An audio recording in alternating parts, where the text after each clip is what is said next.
Yeah, looks like they back for a fifth season, man. Who that? Sports Roundtable. Who?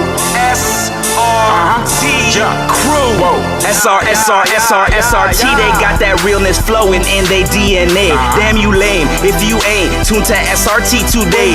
HO got that payload when he say so. What you betting on? Don't get mad at me on fantasy. Break up Kyrie LeBron. I be smooth as sports superhero Hancock in the mix. Deal with roll tide forever. Real talk, you know who he gon' pick. See where I be with SRT. Beyond the glass, that G Money. They with a strong. I never lose. 6 man a lead. That's J Smooth. All you other sports radio shows is fake news. Believe that.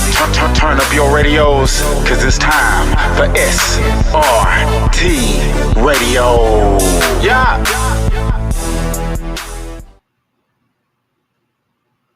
What up? It's Sports Roundtable, and we are live from our virtual studios, as you can see, overlooking the digital world, all of that. And Coach just walked off, and I guess he'll be right back. Maybe his shank got in the way. No, I think it's that Duke hat.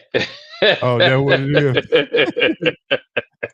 Yeah, Coach is a UNC fan, if you guys don't know, but I am the number one Duke fan in America. Don't argue with me. Go argue with somebody else. Go argue with your drunk uncle. But man, before we get started, man, I have to do an apology because I gave out birthday shout outs last week, and one of my dear friends had a birthday last week, and I was trying to jump it in, but some reason it slipped my mind. All the way from Albany, Georgia, Miss Gwinnetta Trice. Happy birthday from last week. She came to town and tried this Taco Mac, man, and she never had Taco Mac before, but I told her where to go, and she had some Taco Mac, and she absolutely loved it. So shout out to Gwinnetta for her birthday. She turned, I'm not going to even say, she'll be mad at me if I said it, but either way, happy birthday from the crew. You already in bad shape because you didn't get it on time.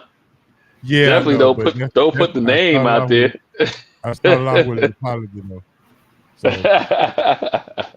and either way it go, it's all good. But I will say this: when I had my little downtime and I was sick, she had everybody in Albany, Dougherty County, praying for me. So shout out to Dougherty County in Albany, Georgia. That's what's up. So shout them folks out down there, man. They got some good old people down in Albany. And I'm not sure if y'all aware of this, but Albany is one of them small cities that has very good spiritual movie makers down there. I think what's the brother's name? That makes the movies. They make some spiritual movies. Very, very Bible belt down there in Albany, Georgia. Not the Hughes brothers. I'll think of it in a minute. But either way, Albany, Georgia, we're gonna shout them out, man. And man, they some good people. But anyway, listen, I got a legend birthday tomorrow though, August the 7th. My uncle birthday will be tomorrow, so we're gonna shout out Uncle Gary Moe. His birthday is tomorrow, so we got to get Uncle a shout out as well. Bankhead's own. Yeah, so if you're on Bankhead, just holler 4-5 and that's him.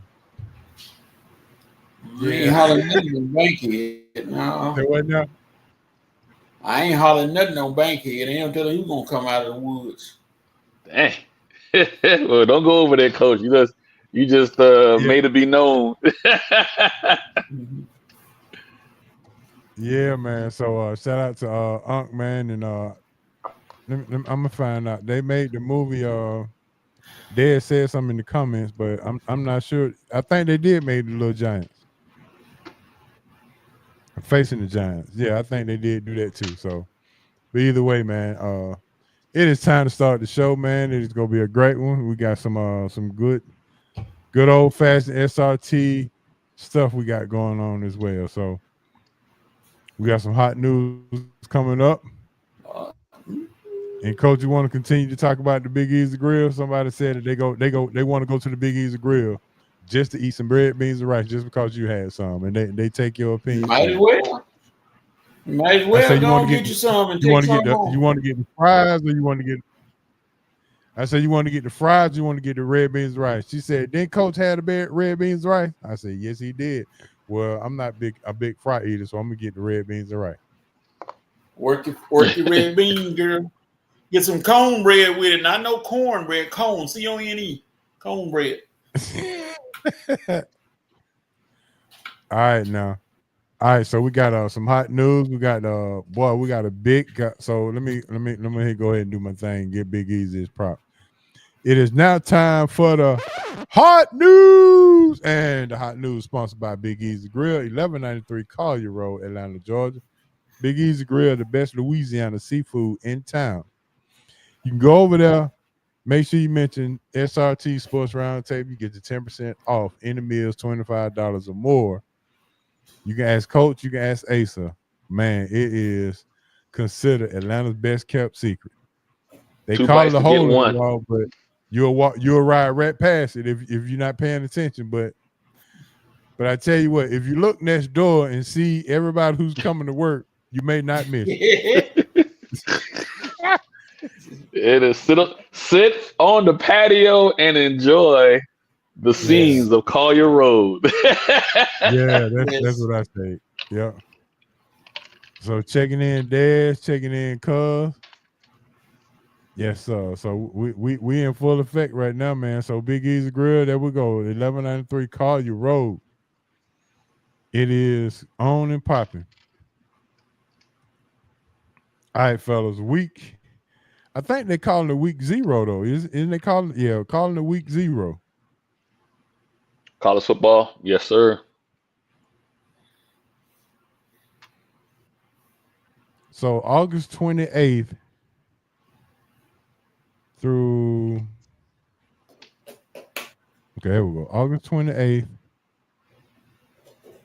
all the way through Saturday. They got tons of games, and they got some games on Sunday. So from the 28th through the 31st, boy, we got it going on. All right, so fellas, I want to get y'all thoughts on one of the biggest games. I know Coach is a LSU don't like her. No. I'm a Brian Kelly hater. Okay, I'm sorry. You don't like the coach. No, can't stand it. Okay. You're not a hater, you just don't like the coach. That's understandable. You don't like anybody that I don't like anybody that go in there and try to have a fake accent. Oh, all right, Coach. Honey B is back in the building saying, "What's up, Honey B in the house? Honey B. Yeah, he's like Honey B is in the house. But listen, we got Miami versus Notre Dame. We got Virginia Tech and South Carolina on that Sunday. And that Saturday, I was looking for the big game is ESPN and LSU and Clemson. There we go, LSU and Clemson. Saturday night at Clemson. Yeah. Well, you done heard what Dabo the Luther King Sweeney done said. Go ahead. We got Tennessee and Syracuse 12 o'clock on Saturday. That's gonna be a noon game. And then we got Texas at Ohio State. Wow.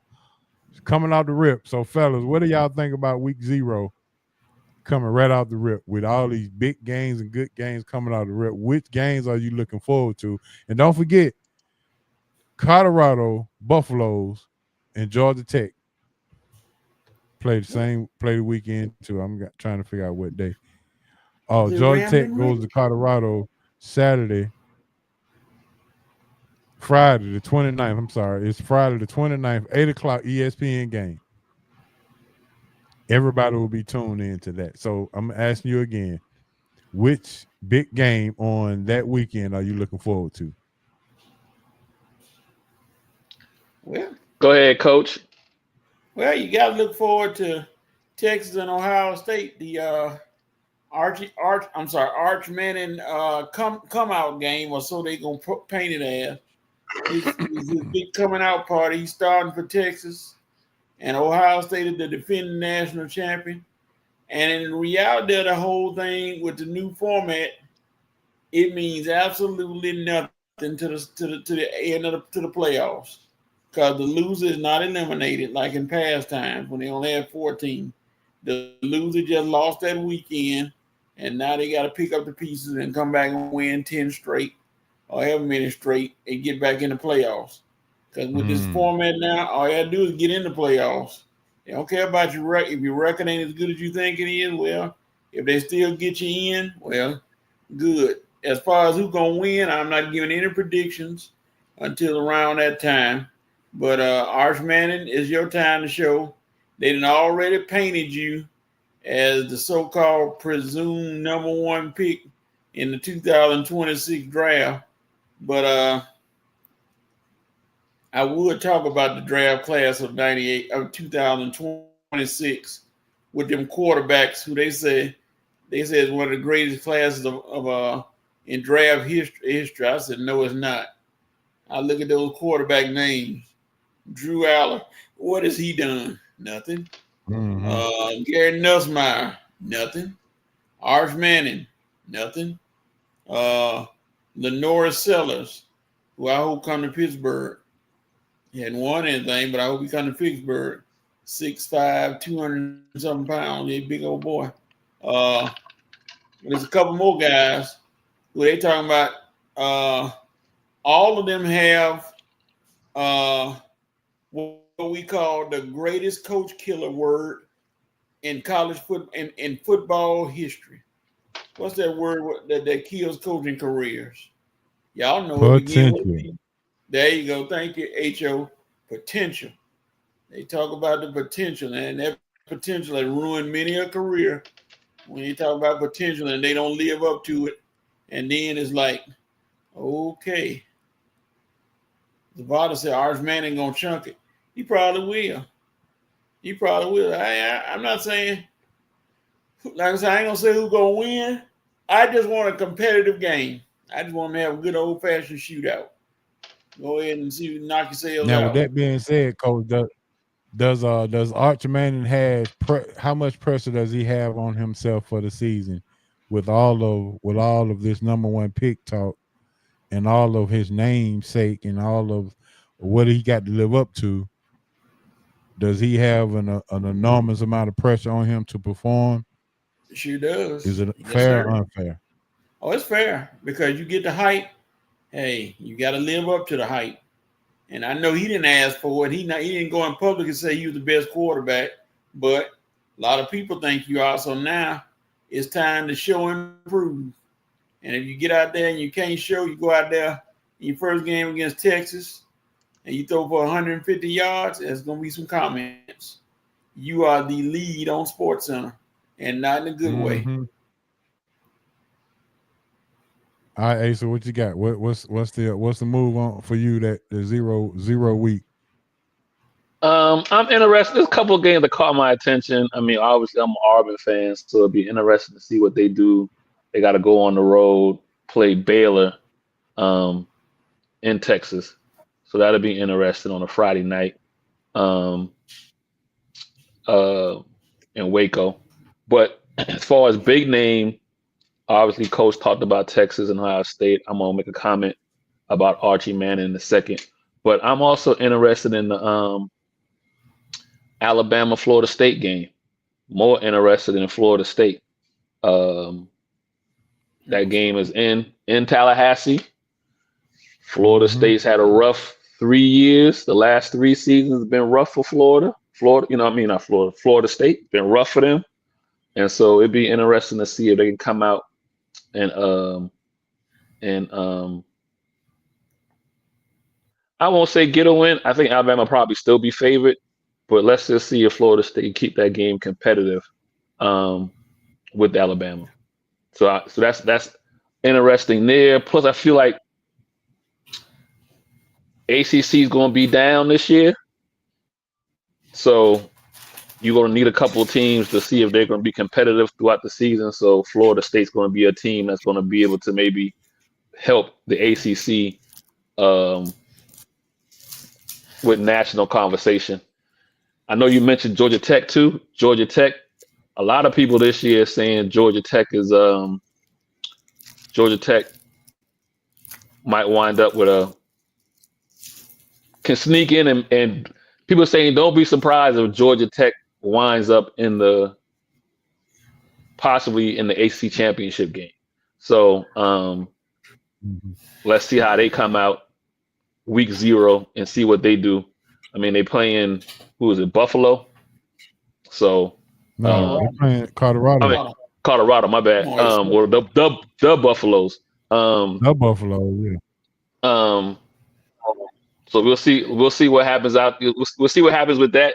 That'll be an interesting game, just because, like I said before, they're flying a little bit low under the. There's some expectations to Georgia Tech this year, but that Texas Ohio State.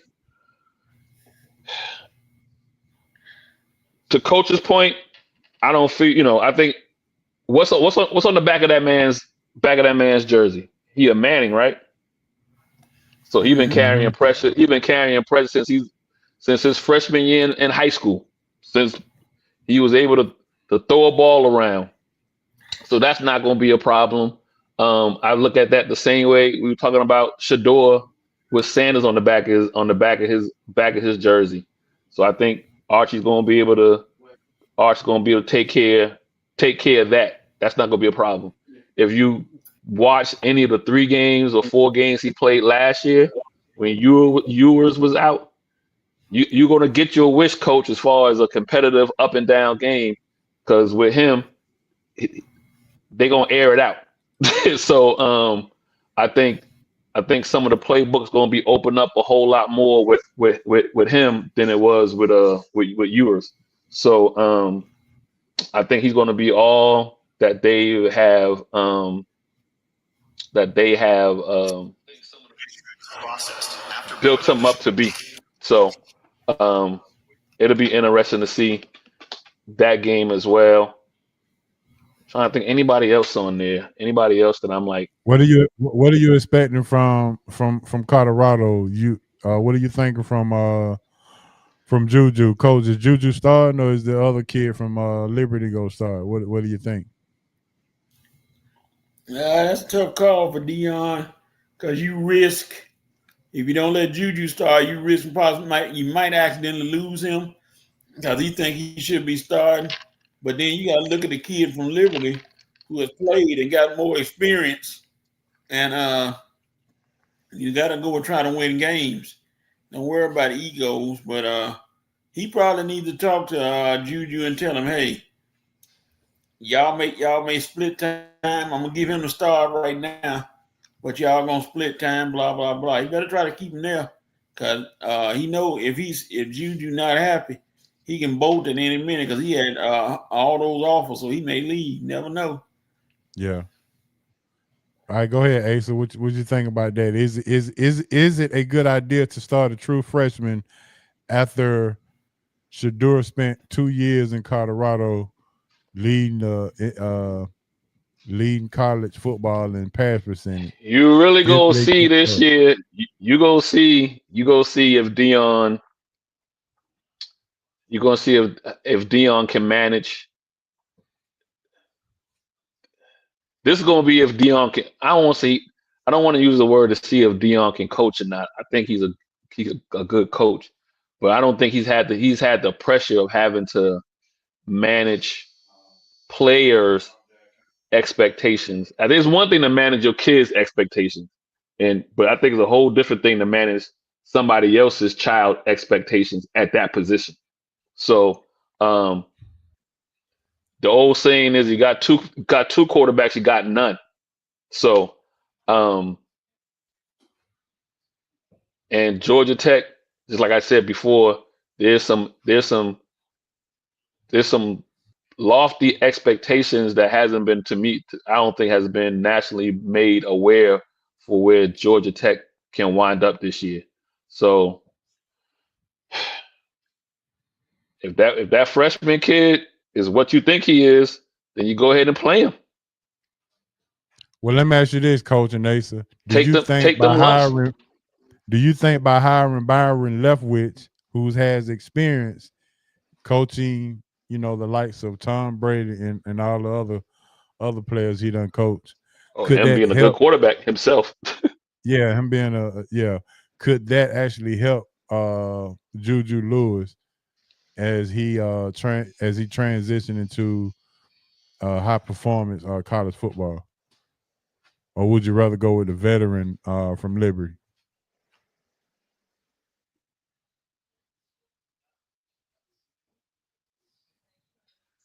Coach, you on mute. You know, mute. There you go. I start out with the veteran. Because you got to win games. It's about winning games. And the veteran has been there. Juju, if he understands what he's doing, he got at least 3 more years to show himself. And it's his job then. But I go with the vet right now. All right, go ahead, Ace. No, typically you go with the upperclassmen until you can't no more. Coach made a point earlier about because you have the playoffs now, week 0 is not a death in a nail. A nail in a coffin, because you can still be able to play yourself into a conference championship or I'm gonna call it an at-large bid, being invited. So week 1 is important, but it's not the end of the season like it was, like Coach said, was a few years back before this new format. So I guess with that being said, I guess you do go with the upperclassman or the veteran until you can't. Mm-hmm. All right. So do we see a possible Kirk Cousins or Michael Penix situation in Colorado? I think we're gonna see what kind of happened at Texas last year.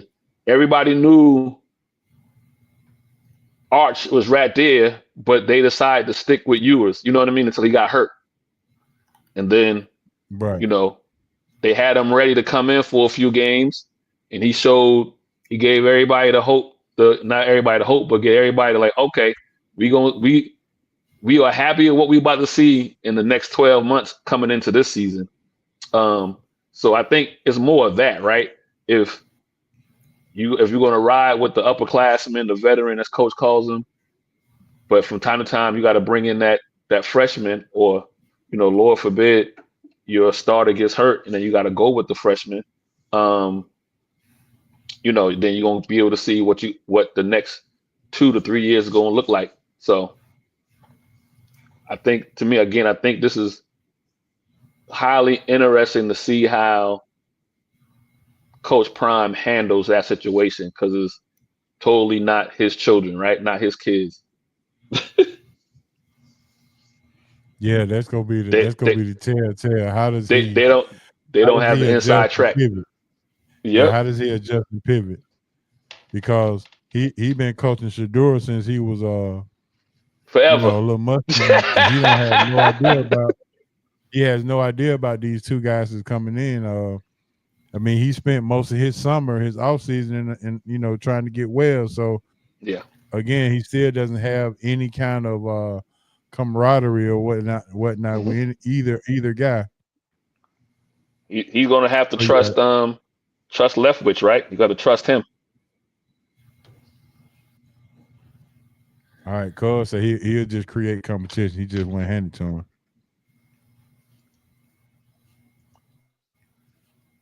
Well, the good thing about it is the upperclassmen don't do anything. You got a man to take his place, and vice versa. Yeah, it's gonna be interesting. Very, very interesting, for sure. Cuz said Florida State won't bite bread. Yeah, he did say that. Ain't that something? Dang.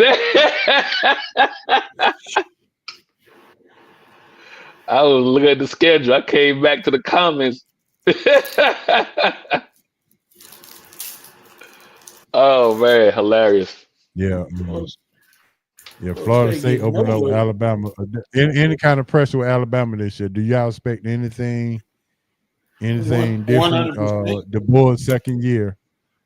What are we expecting out of Alabama this year? Any kind of pressure from the Bulls or the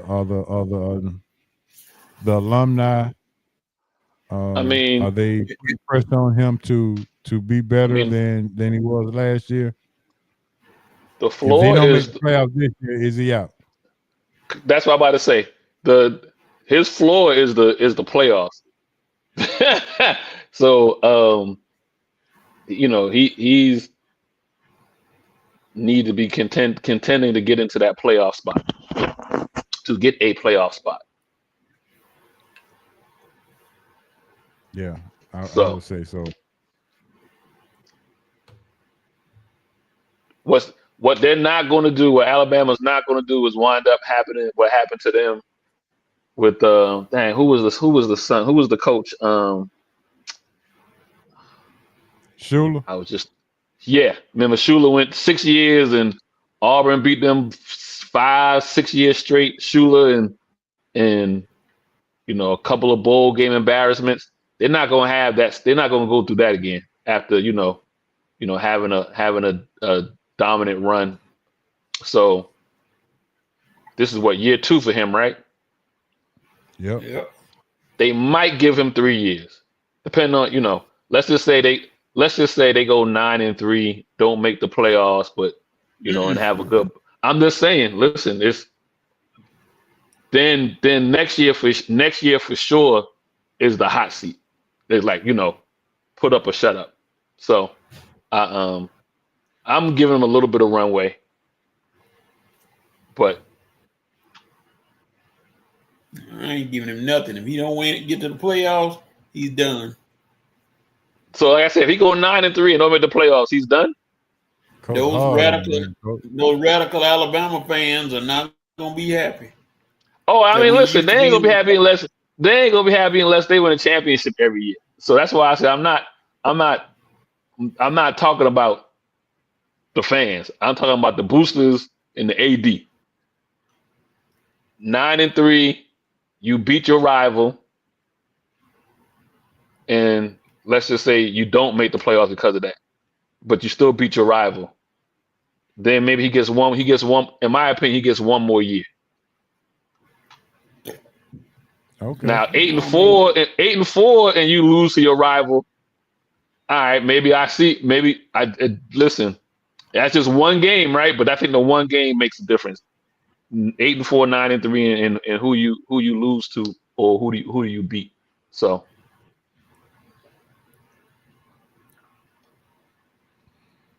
All right, let's move on to the new face in LA. Luka has been on the LeBron James workout plan, or the Ozempic, or whatever you want to call it. He has a new redefined body, and he signed a 3-year deal with the Lakers, an extension that would, in 3 years, net him the opportunity to make $417 million as a full contract. So, what they say, becoming the first time $1 million game player. Is Luka now the face of the Los Angeles Lakers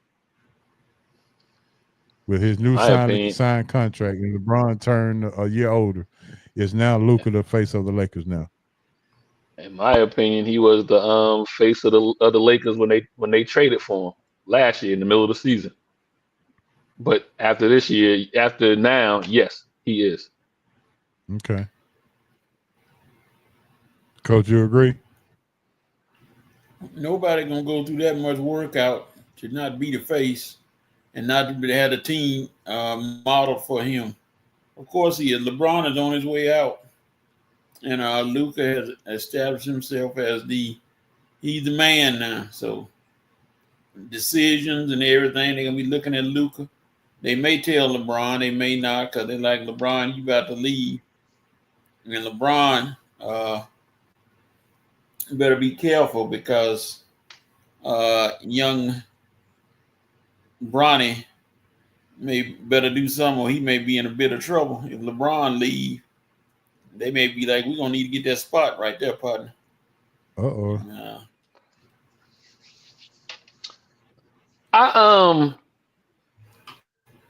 HO, I'm gonna give LeBron some credit here. I don't think I'm gonna give LeBron some credit, and I'm also gonna give the Lakers organization some credit, but probably more so to LeBron. I don't think if Luka stays in Dallas, he does this workout and transforms his body. So, whatever the conversation was prior, at the end of the season, going into the off season, and I'm gonna give some of that to LeBron, and I'm gonna give some of that to the new upper management regime as far as having a conversation with them in reference to this contract and what you can get and what they're going to be willing to do moving forward once LeBron either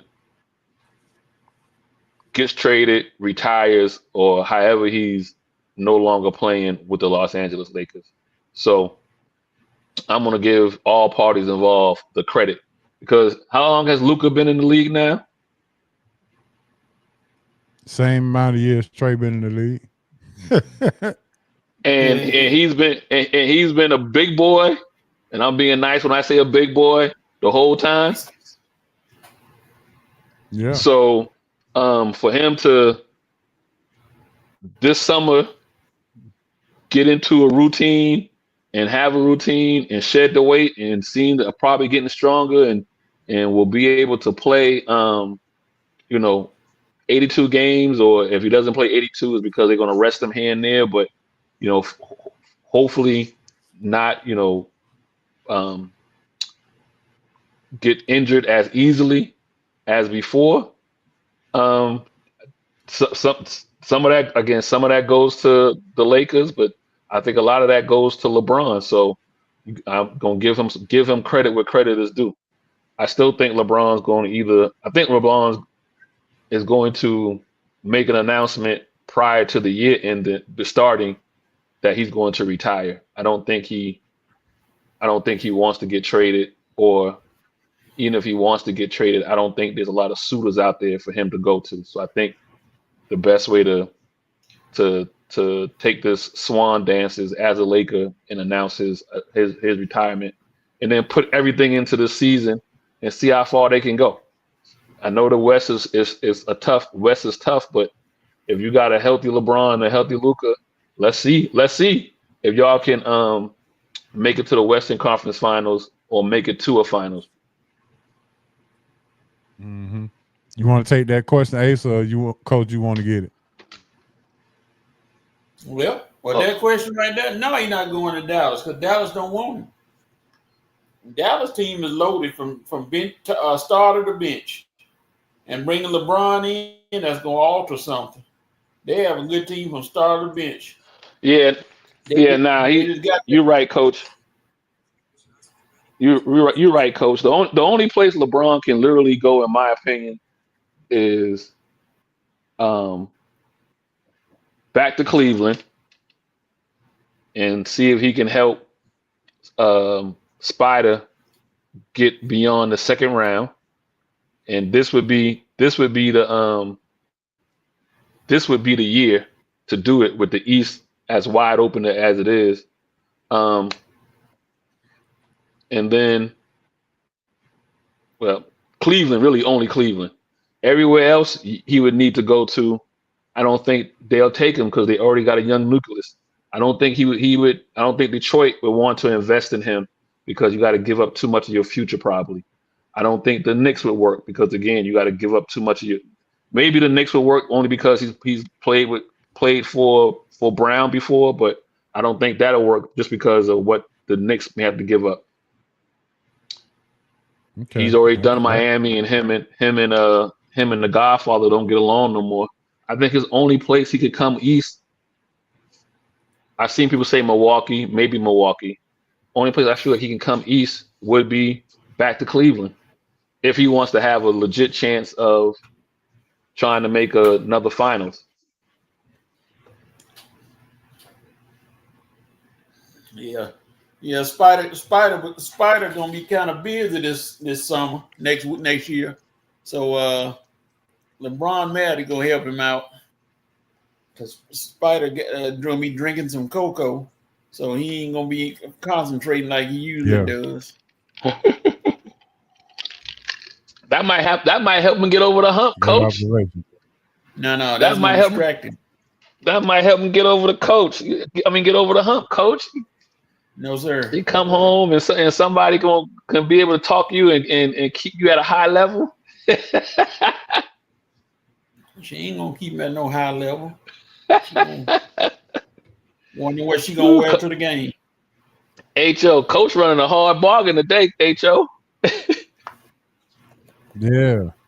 I think that Duke had done put him into some kind of frenzy. But I have looked past that Duke hat. All I see is SRT Sports Radio. That's all I see. oh, okay, we're good. You don't see nothing else. We're good. Well, speaking of sports radio, let's talk about this. Let's talk about these NFL inductees. We got Jared Allen, Sterling Sharp, Antonio Gates, and Eric Allen. Are we disagreeing with anybody that they got inducted into the Hall of Fame this past week? Nope. Not a one. Are we surprised by anybody getting in? Nope. Not a one. All right. So the question is, who are you more proud out of those guys that got in? Who are you more proud of? Sterling Sharp. Okay. Go ahead and explain why.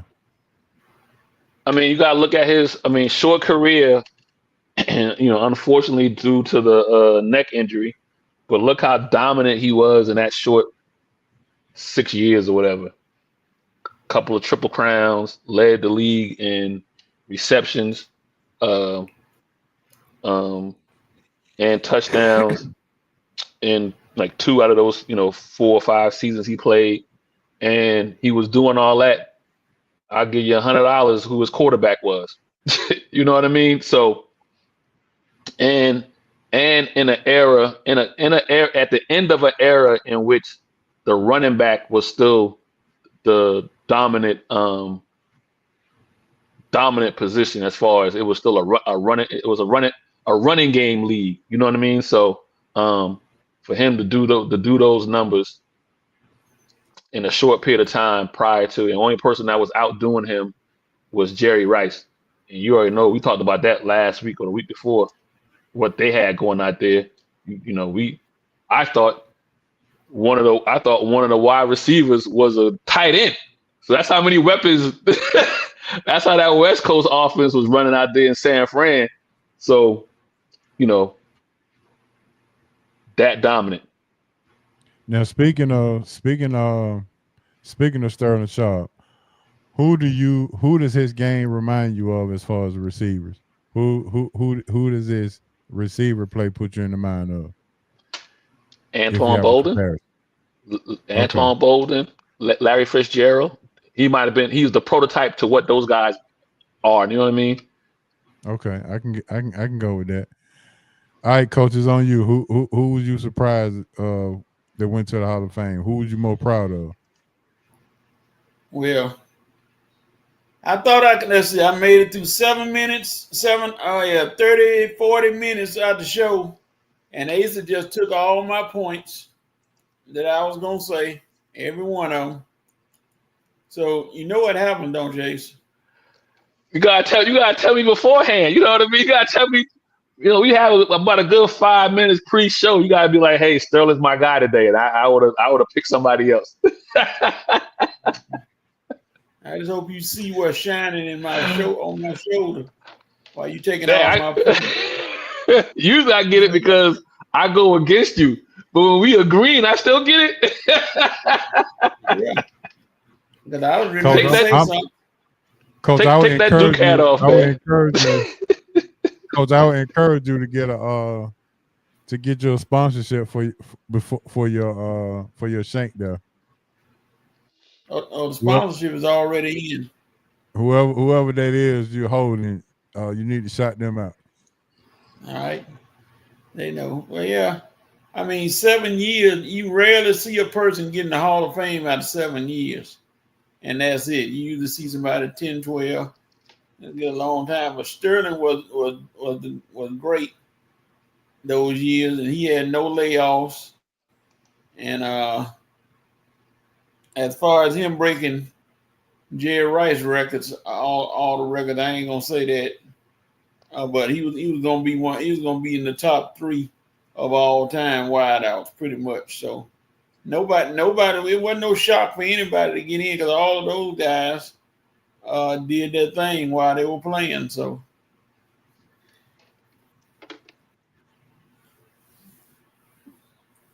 congrats to all of them, and especially Antonio Sterling. See, now your cousin about to start something. Talking about Rice had a lot of help. Okay, now Nick Rice had a lot of help. Okay, I got a detour now. What about when Rice played with Seattle and still were putting up numbers? What about 40 was 41. He was like 41, wasn't he? What about when he played with the Raiders and still putting up numbers? He was 42, wasn't he? He put up 1,400 yards with the Raiders at the age of 41. Don't mess with Jerry Rice. Stay away. No, that's a no-fly zone. You can step away, so it's okay. Sharp was good. Sterling Sharp's quarterback was Don Majkowski. The Magic Man. You can't defeat the Magic Man. Yeah. Magic Man was okay, but he wasn't Joe Montana. And then no, listen. I'm about to say why Sterling, to help you as far as why Sterling Sharp might have been able to break some of them Jerry Rice's numbers if he didn't get hurt. Because right after he had to step away is when Green Bay got Brent Favre. Now imagine Brent Favre and Sterling and they was chucking that thing around.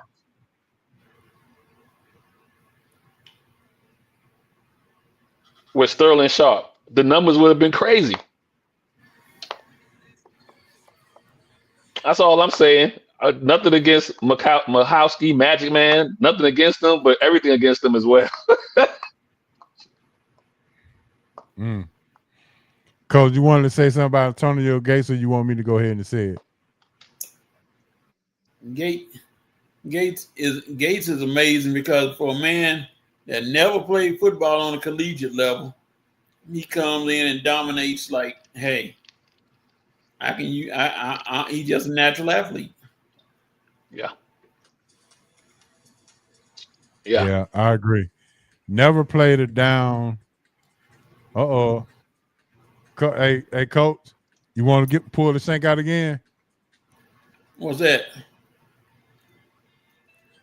Because he agreed with Ace. Thank you.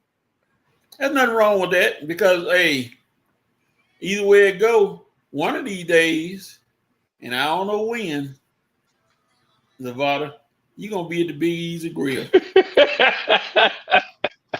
You're gonna have to shank. You're gonna have to shank both of us because That's okay. we gonna tag team you. Hey, it's more than enough to go around, so no problem. It's okay. It's more than enough.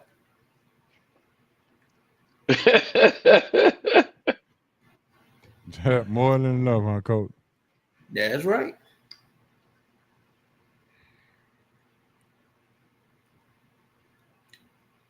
What did Gates, was he playing baseball in college?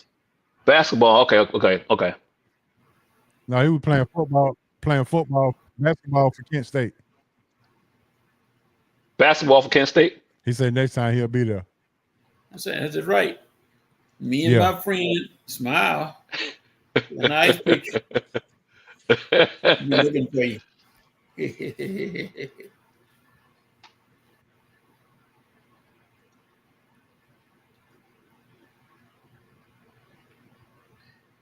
Yeah, Yeah, he HO, was the playing basketball NFL. at Kent State and played basketball in college. Didn't get drafted and said I turned out and made a pivot move and said I just play football and try out for the NFL. Yeah, just And walk red shirt onto a team, right? and went straight to the Hall of Fame. First Fame, time yeah. in history of sports that this has happened. He's the only man in the NFL Hall of Fame that never played college football. That's amazing. So That just let you know. That's a trivia question. Yeah. Well, it's funny. So he played basketball, and right now I can name about 3 tight ends who played ball, 3 tight ends, and about 2 defensive ends who played basketball. And 2 of them tight ends is probably in the Hall of Fame as well. So it's not like it seemed like that. How sometimes you get a job and they say in some jobs you can easily transfer those skill sets to another job. It seemed like in basketball, in football, there's certain positions that you can easily transfer those skill sets from basketball to football, and the tight end position seems to be that.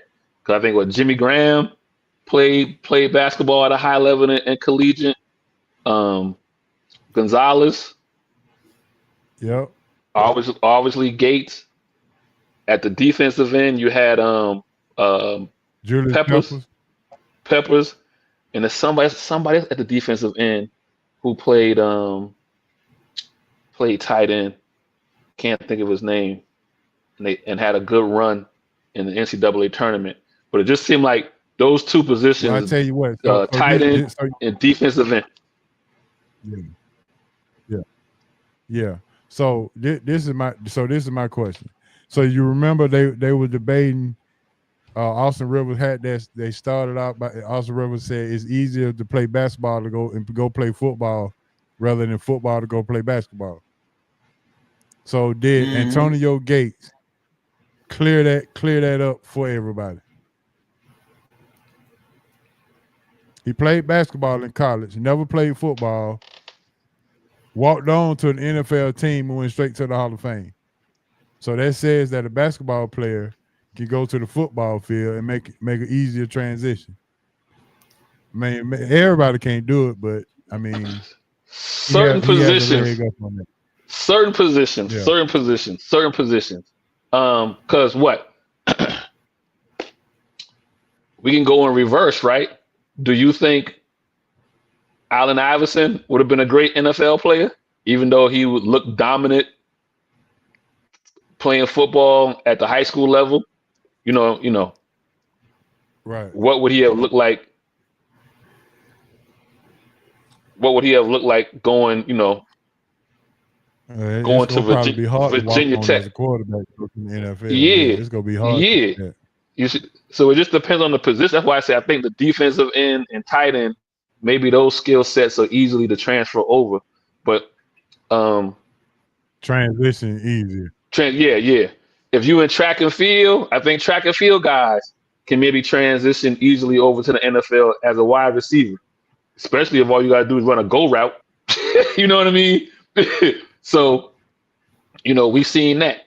We've seen guys, who really had a track and field background walk on to an NFL team. Ronaldo Nehemiah didn't do so well at that either. He got blinded. But yeah, he was fast but couldn't catch a cold. Yeah. Yeah, so it's just who was I thinking when I said about track and field? He played with the Raiders and he played with Chicago, I think. Willie Gault had blazing. Willie Gault had blazing speed. But it was like, this is what you're gonna run though.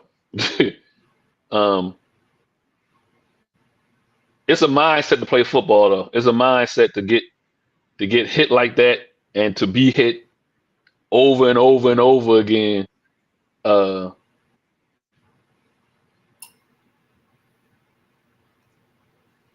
transition to. So Yeah, Willie Gault and Dad said Tim Brown. yeah.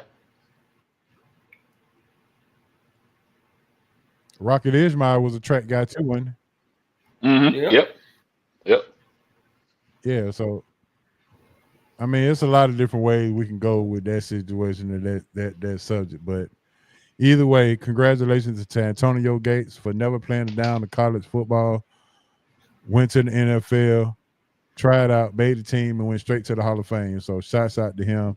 I think it's one of the greatest sports stories we'll ever hear. I'm about to say, well, the way it is now, you probably never see that again.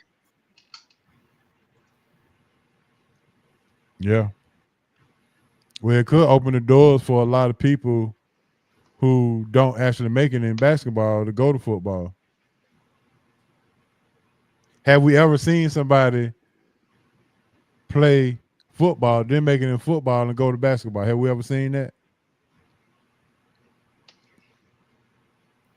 Yeah. Football to basketball, Charlie Ward. Yeah.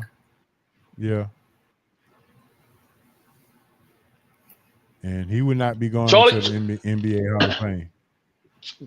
Charlie Ward was you go back and look at Charlie Ward's accolades. The Yankees, he was drafted high by the Yankees, Heisman at Florida State, and then wind up playing with the point guard for the Knicks and played in the NBA Finals game. Like he's checked off a few boxes in unusual ways as well. When you talk about players who have touched all three of the major sports here in America. Yeah, I agree. Now I would give Charlie Ward credit for kind of changing the landscape of the quarterback position in college. The way they ran that run and shoot offense at Florida State. Yeah. NFL still did him wrong, though. I think he should have been able to get a shot, but nobody was looking at him. Yeah. So Dad said he got a cousin. Dad, your cousin played for the Chiefs, right? The tight end for the Chiefs, I think.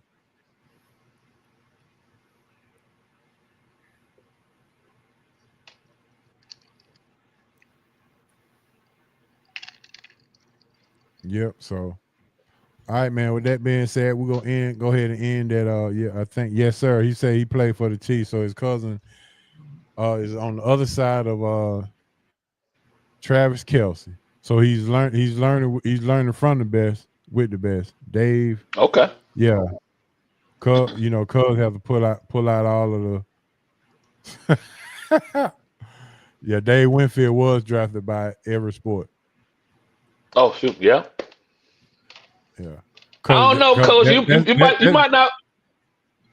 I don't know, Coach. You might not want to go against me and Cuz. We seem to be. You might have to bring out two Shanks.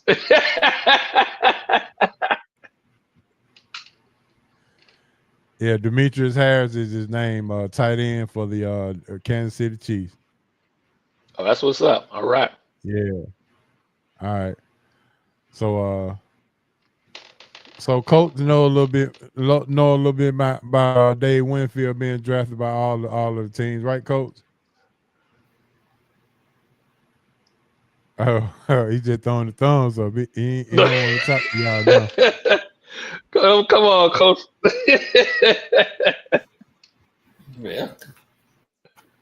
One word, karma.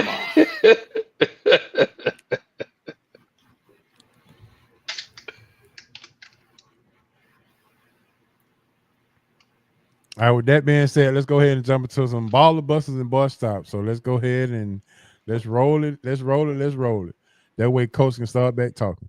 All right, baller this week. Put your ballers in the chat and let's read them out. My baller this week goes out to everybody who actually the NFL Hall of Fame inductees this week. Everybody should get a ball award for that. Jared Allen, Eric Allen,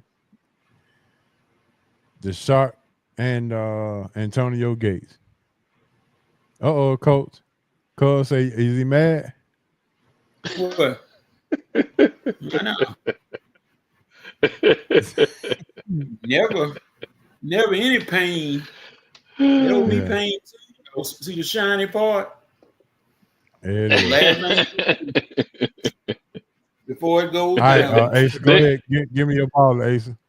My ball. Listen, I'm gonna give a lot of credit to my ball. I'm gonna give credit to Trey Lance, backup quarterback for the Chargers. He went 13 for 20, 2 touchdowns, 120 some odd yards. Looked comfortable. Touch passes. Granted, I know it's preseason game 1. You're not playing against, the number ones on the other side, or all the starters, but you still got to perform to keep a job. He did pretty well. He did.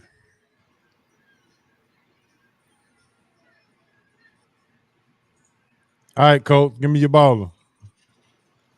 I'm gonna go with the boy for the Red Sox, the rookie Roman Anthony, who just got an 8-year, $130 million extension.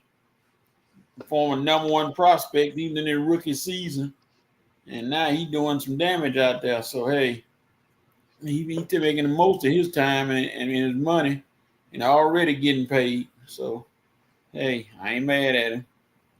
Can't be mad at that, could you? Nope. I throw your Ballers Award in the chat so we can read them out. If you don't have any, then we can save them. Well, if you got Ballers and Busters, if you got Busters and Bust Stop, you can throw them in there too. All right, so we up to our Busters Award. I didn't know whether to make this a Buster or a Bust Stop, but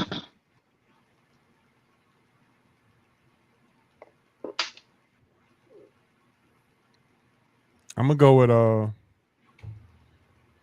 with somebody that's almost close to SAS, and that's Kendrick Perkins for being fired from ESPN. So he's always been somebody that I had a hard time digesting anyway, for the comments he had to say about Mr. Kyrie Irving. So for that, my man, Kendrick Perkins, you're a buster. Now you can go ahead and join the rest of the folks and do what you need to do on the side, and start coaching your kids in AAU, because your information on any sports show was none and void anyway. All you did was talk about players and try to have the inside scoop when you didn't know nothing at all. And that ring you won with Boston, you were just riding in the car. Let's be honest. Riding in the car. Yeah, Kendrick Perkins is my buster for this week. All right, Ace, go ahead. I'm gonna get in the car with you. I really don't have. I got a boy stop, but I don't have a buster, so I'm gonna get in the car with you on that one.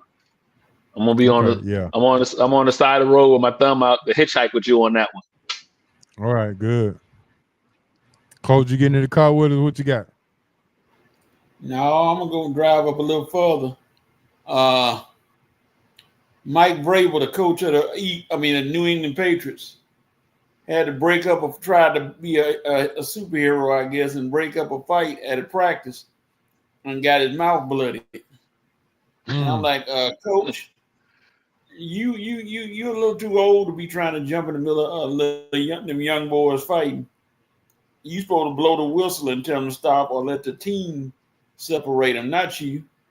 You just blow that whistle, they should stop if you got that cachet. But you trying to jump in there and trying to be Mr. Hero if you still got a little chest hair and get your mouth blooded up.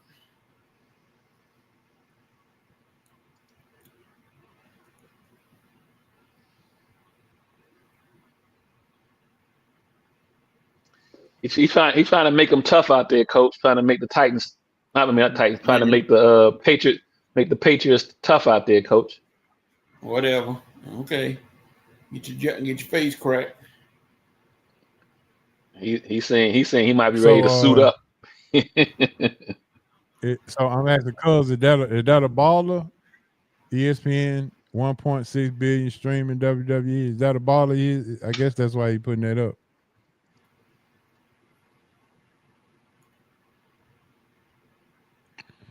All right, there you go, Dez. Dez says bust is the Braves. I should have went with the Braves as well, but Kendrick Perkins, I just have a disdain for, so I went with Kendrick. But yeah, the Braves ended their season pretty early. They should go ahead and just start playing all the young boys. And I'm gonna say this once, and I'm gonna say it again. But if you trade Ronald Acuna, you need to trade all of the core players. Cause if you trade one, you need to trade them all.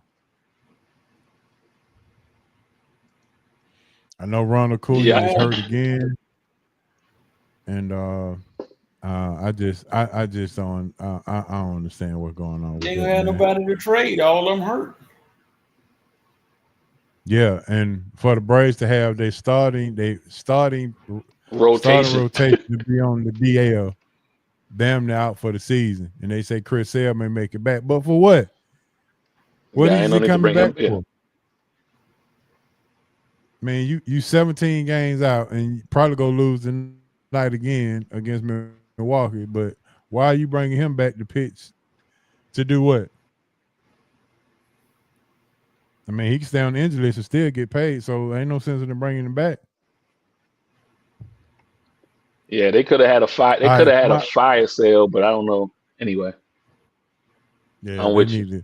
Yeah, my boy stop is you know, I hate to get into these media beefs, but Gilly the Kid, him and Cam is talking about this and that, but Gilly the Kid, I know you was on this show, but you must then Cam must then stand up because Cam Newton is a big dude. Gilly the Kid ain't but 5'9". Cam Newton is 6'6", every bit about 260 pounds. Gilly the Kid. See, this is the problem. This is the problem I have with these podcasters. If you go talk sports, I have never seen. I mean, Gilly the Kid is smaller than me. He's a super fan. He's a super fan for the Eagles. But I mean, put the fandom up. I mean, everybody has an opinion. You know, Coach don't agree that I love Duke, but I mean, you don't see me not taking him to the Big Easy. So I mean, you know, we not doing that like that. So if Cam don't have Jalen in his top 10, then that's his platform. He can do how he want to do it. It's not your platform. You continue to interview all these other people and have good birthday parties and stay out of the sports lane. That's all I'm saying. So Gilly, I was about to give Johnny Manziel a baller award for stepping in and saying he will slap Gilly once he's seen, but I stayed away from that because I didn't want to get caught up in that. Because if I have to pull a little shout out, if anybody decides they want to come to Atlanta, I have to pull a little shout out. Then, hey, be my guest. Click, I will. But yeah, Gilly, stay out of that. Continue to do what you do. Put on your big hat and root for the Eagles. If Jalen is not in his top 10, then sit down. So be it. All right, I done ran it enough. Let me see what Dez had to say. Nah, you good. Point. Hey, Joe, he must ain't seen that. he must ain't seen that video from a couple years ago when those guys at the whatever game, he dragged four of them, three grown men he dragged. I don't know what, you know, and Johnny Manziel sticking in because he's a quarterback. Quarterbacks stick together. I don't understand what. If Jalen Hurts ain't got a problem with it, then why should Gilly? And Jalen Hurts signing them checks and winning rings. You know, Yeah. Eagle fans about to become Eagle fans about to surpass the Cowboys fans in a minute. And got a pretty wife. So hey. Oh yeah, a sister too. Yeah, for sure. All right, give me your bust stop, Asa. Jerry Jones. Oh Lord. He basically admitted to what he admitted to this time. Like the NFL need to actually step in and do something. He basically was like, we had a deal, we hand shook on it, and that's pretty much what it is. I said a number, he said yeah, and that's what we're going to agree to. Like that's not how. We're not on a golf course with a cigar. That's it's not how this works. You got to put this stuff in writing, and they got to go back and forth to his agent and back to y'all and whatever. It's a war amongst words as far as on paper, what you agree to, what you want to agree to. Just because you had a conversation with a guy without his agent, and the gentleman said that sounds good, that don't make the agreement the agreement. And so, I hope Micah, even though we know he's not, but I would hope Micah would miss at least 2 games just so we can see the Cowboys get beat 45-13 the first game of the season, and whoever they play the next game and get beat again, because they have pretty much no defense without having Micah on the field. But it's just amazing for owner to basically say, yeah, I don't, that's not how I do business. I do business by, we said we agreed to it, and I did the deal without his agent. It's not how that works. Jerry Jones say he can get away with anything he want to. And that's like Guess he still play that way. You as the commissioner of the NFL, you gotta, maybe you have a conversation behind closed doors, but I feel like Roger Goodell, we know he's not going to do it, but he needs to say something publicly about that's just not how this should get done. But we'll see if Micah's strong enough to. I don't never want to count no man's pocket. I know coach said he should be good already, and I feel the same way. But I don't want to count no man's pocket. But he should. It'll take. I think it'll take 2 games before. Take 1 game and he'll get a deal signed. Like I said, that first game of the year, and the Cowboys get their doors blown off because he ain't there, he'll get a deal that night. Mm-hmm. All right, Coach. Well, give me your boy stop. My boy stop goes to Jeff Teague, former NBA basketball player, who decided he wanted to say Caitlin Clark is not a good basketball player. And Nancy Lieberman jumped right in there and said, well, you were serviceable, so why are you talking about somebody? And you were just serviceable with your 1 all-star appearance. And Jeff T, everybody know what Jeff trying to do. He trying to get people to listen to his podcast. That's why he say a statement like that, because the podcast ain't getting that many people. So he said, I can drum up some attention if I mention something like that and start a little controversy. So he said that, try to get everybody to listen. We know what you're doing, Jeff. And Jeff, you were not a Hall of Famer by any stretch of the imagination. So, sometimes you just gotta be quiet and just just go on with your business, dog. But hey, it's okay. Coach, he probably should have been boy stop last week too, because he basically said LeBron was on steroids. And LeBron, he got that phone call from Bron's people saying, "Hey, mess around. I mess around and have these defamation paperwork on your desk. Did he come back and apologize for that? Oh yeah, he moonwalks smoother than Michael Jackson. No. Yes. I think I remember seeing something like that too. Yes. He slid that back quick fast. Yeah.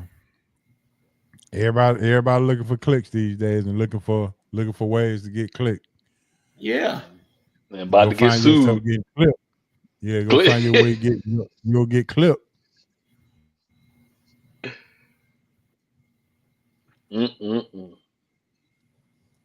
There's a rumor that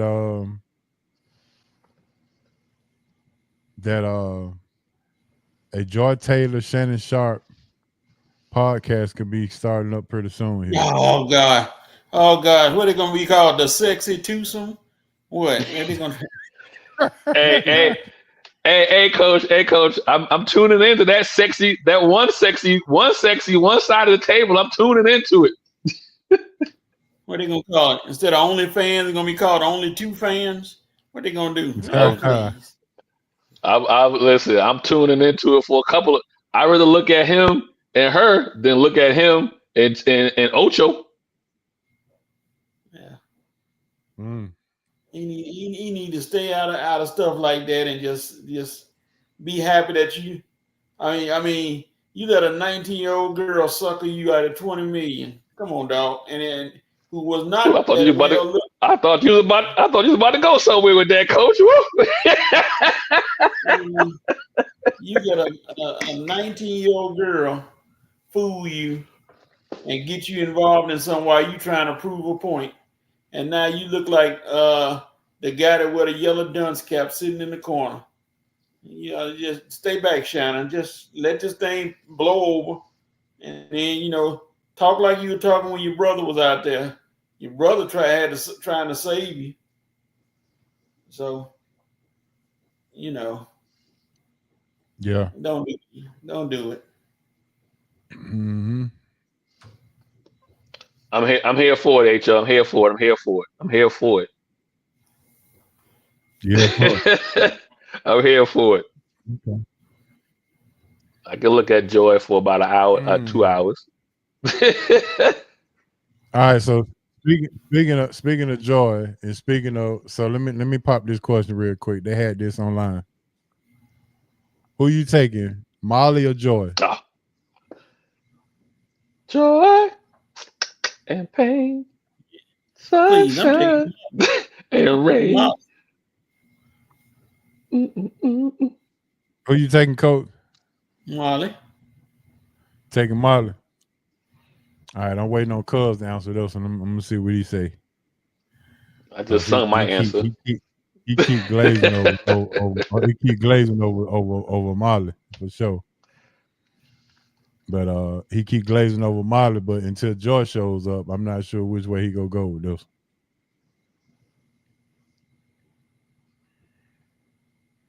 Oh, he ain't said nothing yet, so I'm not sure. He did say something. There you go. Thank you, Zavada. Thank you. Oh, so he back. You gonna take the shank off him now, huh, Coach? Sir, he get the pull back. Okay. Molly all day, he said. Okay. Dan said he taking Joy. There go my guy. Yeah, he taking Joy. You the tiebreaker, H.O. You the tiebreaker. Yeah, I don't really like scandals, so I'm not sure. Both of them been into all these. Both of them got scandals. Yeah, I might not take neither one of them. Molly was able to quiet her scandal a lot faster than Joy. So only thing I need to figure out is, does Molly have brothers, so I know if I need to bring a little shouter with me or not. Does Molly? I know Joy got a brother. Yeah. Yeah, but I don't know if Molly got brothers or sisters or whatnot. So I mean, you got to deal with Jalen though. You got to deal with Jalen with Molly. Jalen don't care I about got Molly. to deal with Stephen A. See? Here we go. So they say. Controversy. Yeah. So look, y'all done got me caught all up in this stuff, man. Let's move You on. asked the question. Yeah, I know. But I wasn't planning on answering the question. I was asking the question, not answering it. Yeah, that what I'm talking about there. Bring a little shout no matter what the circumstances. Yes, sir. All day long. Yes, sir. Click, click. All right, man. Round table discussion. So I did not put in the notes, but we are gonna do how soon we forget, and we done did basketball, football. Now we're gonna do MLB, Major League Baseball. How soon we forget. But before we get to that, we're gonna talk about your top 3 stories going into the NFL season this year. What are your top 3 stories you're looking forward to see play out before we get into the NFL season? Hey, so you can go first since your alphabet seems to have you leading the line. We talked about one of them already. You know, we want to see how this Micah deal works out. Okay. It's a good possibility it don't get signed and Micah gonna have to play this last year out. So that'll be interesting. I guess that can Philadelphia repeat? I think they can. Can they get back to the Super Bowl back to back? I think they can. And then I guess my third is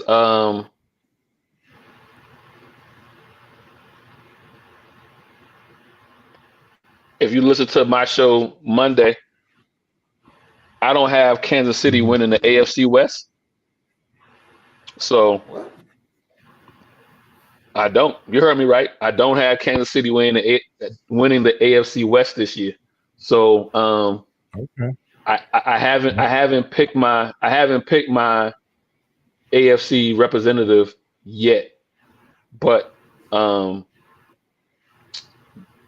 do got Kansas City making the playoffs. They're gonna wind up. I got them as a wild card, but I don't have them winning the AFC West.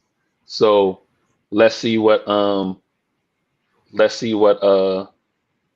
Kansas City can do coming off of another Super Bowl loss. So, and I know you said what, coach? Let me tell you why. I feel like Kansas City is mirroring what the New England Patriots did in their run. And I think we're about to see about a year or two where they're going to be good, but not good enough to get over the hump. And then the other reason for that too is, unlike the AFC East, who went 20 some odd years with just atrocious organization, the Jets have been atrocious my whole life. The Buffalo Bills, after they went to 4 straight Super Bowls, decided to be atrocious for 20 some odd years. And Miami Dolphins have been atrocious since Dan Marino retired. Kansas City's not going to get that same kind of fair play. You already see the AFC West making moves to beat them, with the Chargers hiring a Harbaugh, with the Raiders, the Vegas Raiders hiring a new coach and making moves. So they're not gonna be able to go another 5 or 6 years winning the AFC West like the Patriots did. Okay. All right, coach, it's on you. Top 3 stories going into the NFL this season. Well, you got Josh Allen and Lamar Jackson. Will the MVP candidates fall short again before they get to the Super Bowl?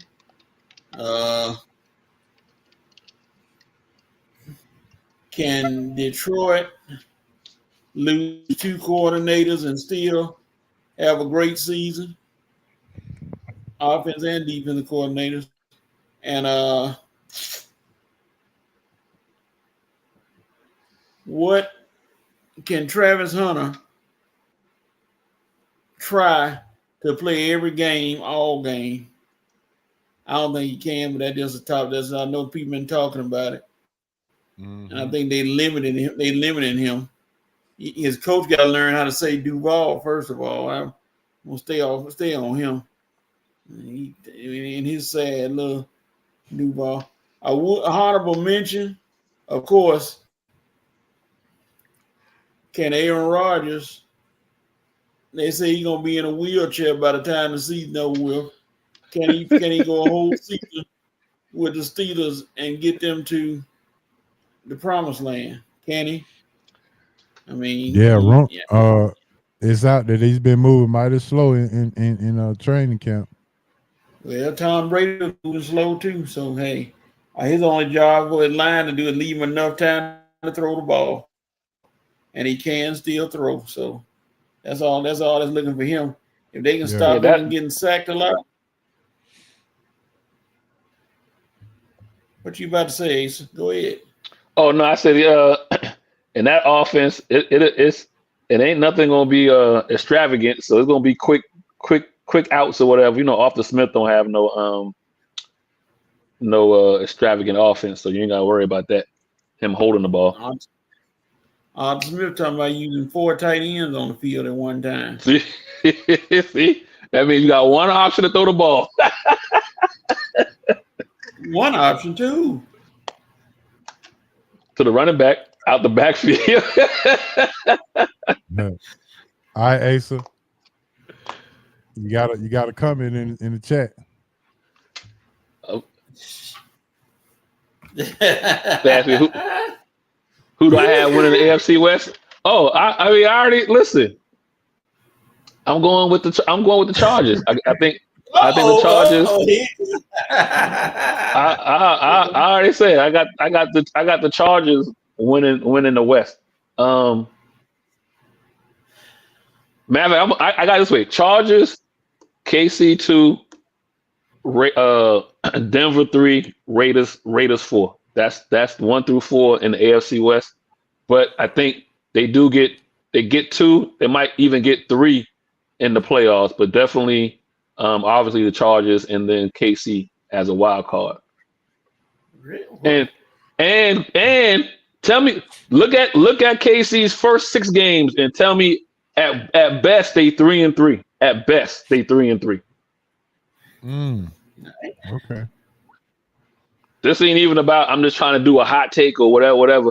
I sat back, looked at the schedule. At best 4-2, at worst 3-3.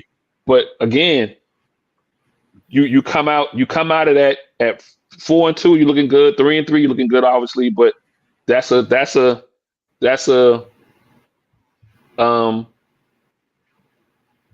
11-6 season. At 3-3, it's 11-6.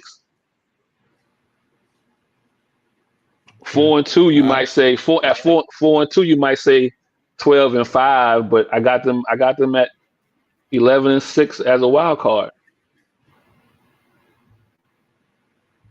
Okay. Let's see here. You got me as a boy. Stop. That's okay. That's all right. I'm gonna screenshot that. I'm gonna screenshot it. End of the year, we'll have this conversation. Follow me on X on Twitter. So I'm putting it out there too. This ain't gonna be no revisionist history with me. Telling me I ain't say that. I'm putting it on paper too.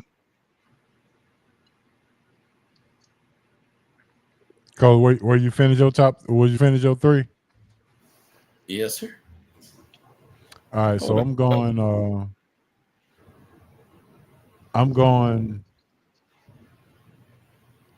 Could Justin Fields rejuvenate his career in the Jets organization, or would other organizations have dodged the bullet? Because right now, he threw 3 interceptions in practice last week, the other day. He's not looking as good as people would think he should look. But we go see how he looks. So that's going to be an interesting story. Another one is hometown. Can the Atlanta Falcons actually win the division and make the playoffs and get a home game in the playoff? Can their defense actually show up this year, and can they average 30 points a game?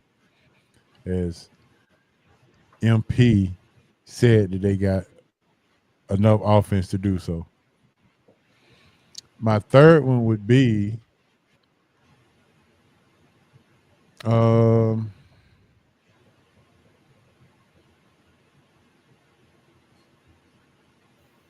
Chicago Bears. I'm hearing that they have moved DJ Williams. They got DJ Williams running in the backfield trying to get him the ball. Is that possibly helping them? What kind of second season would Caleb Williams have? And with all of the moves that Chicago made with the new coach, revamped offensive line, how would the Bears look this year? And if they move DJ Moore, put him in the backfield and give him the ball some more, is that going to help him, or would that put him in more harm's way to be injured? What we'll see. Those are the three stories I'm looking forward to before the season starts. Tune in next week as we talk about our storylines for college football. So, yeah. Anybody got any more honorable mention? I know Coach had an honorable mention. Asa, do you have one? I mean, I like what Zavada said about Shedeur. We're going to find out this Friday since he's starting a preseason game. Yeah. I think if Shedeur does Trey Lance numbers, 13 to 20, a touchdown, and just looks comfortable out there, he ain't got to, if he do them kind of numbers, oh my God, the pressure is on Cleveland for him to. That was gonna be my honorable mention to see if Shedeur will actually get a fair shot to win the job. If he plays well this first preseason, then that will force them to give him more time for the next preseason. It forces their hand all the way around. Yeah. And so shoot, they might trade him. Yeah, I like what Dad said in the chat. He said the Deion effect. Them three right there. Now, Asa, you said the Chiefs gonna have a rough time of it right off the bat. Okay, they play the Chargers in Brazil. Okay, so that's a toss up. Yep. Then they play the Eagles at Arrowhead. That's a loss. Really? Then they play the Giants. That's a win. Then they play the Ravens at Arrowhead. That's another loss. Then they play the Jaguars on the road. I'll give them that one. So we at 2-2. Mm-hmm. And then you got the Lions at Arrowhead. So they're gonna lose three straight games at Arrowhead. That's 3-2. I just asked, are they gonna lose three straight games at Arrowhead? No, they beat Detroit 3-2. Okay. And the Raiders. Conference division game. Where's that? In Arrowhead or in I think that's in Oakland. I mean Arrowhead. In Arrowhead. Okay, 4-2. At best. I still think they'll be 3-3. Now everybody seems surprised that I picked them. They lost to Detroit a couple years ago, beginning of the season. They should have lost to Baltimore last year. Oh boy, ain't wear a size 13 instead of size 12. And ain't nothing changed with them Eagles from 6-7 months ago.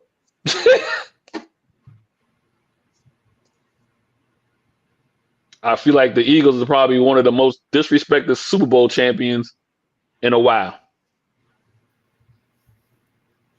Okay. I mean, Tampa Bay probably got disrespected, but we know there was a one-time, once Tom Brady left and how that all set up, we know there was a one flash in the pan. But the Eagles have been to Super Bowl 2 out of the last 4 years, and probably could have won that first one against Kansas City. But then you beat the brakes off of them the second time, and everybody's still talking about KC as if KC is on top of their game. And they didn't do enough in the offseason for me to say that they're better than Philadelphia. Didn't they bolster their offensive line? And they got one guy. They got one guy who was the backup. He was the backup. They got one guy. He was the backup. So we haven't even seen him play. So I'm looking at what you said, and I guess the reason you said the Chargers are gonna win because of the Chargers' weak schedule. No, I like what the Chargers done. I also like their coach, and their coach has proven when he comes around, he changes their team. So last year they went 10-7 with the number one defense in the league. And they've added some key players as far as toward the run game, in which he's going to lean into that, and he's going to lessen the need to have to lean on Herbert as much as they had in the past. So I like what San Diego has done, and it's a tougher division. There is no cakewalk in the AFC West anymore. Like, that's why I gave the comparison to what New England did all those years. We all knew for all those years New England's had 6 games in the bag. They were going to beat Buffalo. They were going to beat Miami. They were going to beat the Jets. They started their season off 6-0 every year. That's not going to be the case. That's not, you know what I mean? That's not going to be the case for Kansas City this year. It's not going to be the case. They say Bo Nix has been working on this deep ball. Listen, and the only reason why Denver lost. Be a very I'm sorry, for that lead spot. I'm sorry, H.O. The only reason why Denver didn't sweep them, the only reason why Denver lost one of those games last year is because of the kicker. It wasn't because of Bo Nix or the offense, the kicker.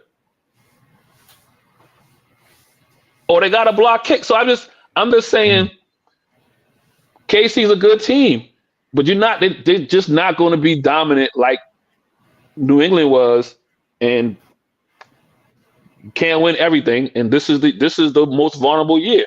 Oh, by the mention, your number one wide receiver, he gonna miss about 4 to 5 games due to off the field that he's gonna get suspended for.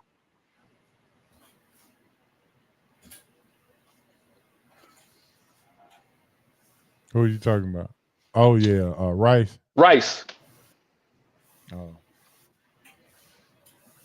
Yeah, this gonna be tough.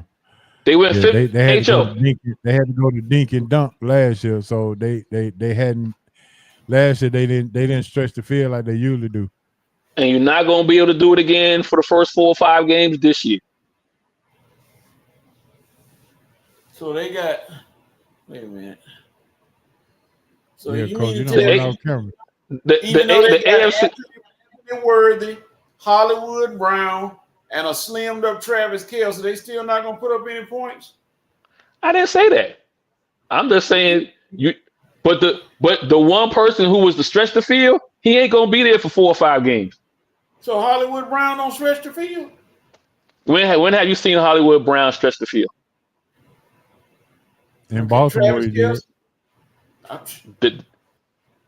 And the time he couldn't catch it or hold on to it. He was the reason why they lost the game against Kansas City to begin with anyway.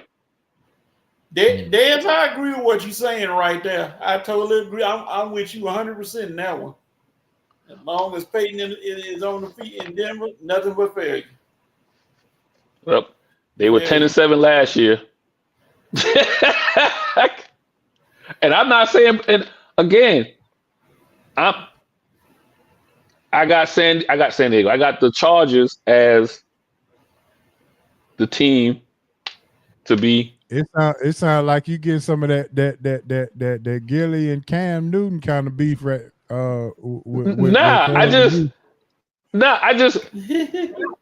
Everybody's telling me, or everybody's saying right now, coach had to bring up Kelsey. He had to slim down. Know what that tells me? He on his last leg. What was the Chiefs record Worthy last year? 15-1, and 11 of those games were one possession games. Man, So this ain't college. So the law averages tell you. Even the law averages tell you next year if they have that same type of dick and dunk and whatnot, they're not going to get the same breaks. So even the law averages tell you 3 of those games they won last year, they're going to lose 3 of those games this year. All right. Well, Right. when it's time to bet, I'm right, and with better competition. Like I said, and the competition has gotten better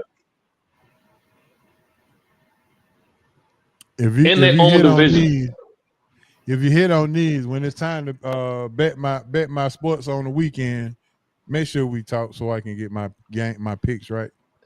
No problem. I got you. And I already said I'm putting it on paper.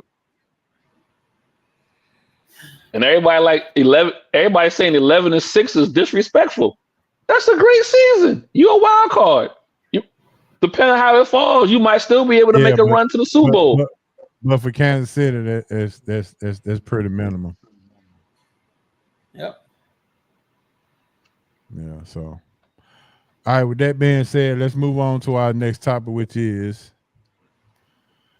the MLB. How soon we forget. They were really, really good in the time that they played, but as they moved on and retired, people must have forgotten how good they really were. So we got the top 3. You want me to start off, or do you guys want to start off? You can start off. Yeah, you put in a thing to run down. You put NFL again. I was like, I thought we talked about that last week, but yeah, I think you meant to be like you say. My bad. I was rushing. But no, you good. You good. Go ahead and start it off. Kenny Lofton. Kenny Lofton was a left-handed hitter, played center field. His defensive rating was off the charts. He led the AL in steals 8 straight seasons. Yeah. The next one is Eddie Murray. Eddie Murray was a switch hitting first baseman that had power on both sides of the plate. And man, he was one of those guys. And last but not least, I gotta say my hometown boy, my favorite player ever in baseball, Mr. Chipper Jones. Chipper Jones, 1999 MVP of the Major League Baseball.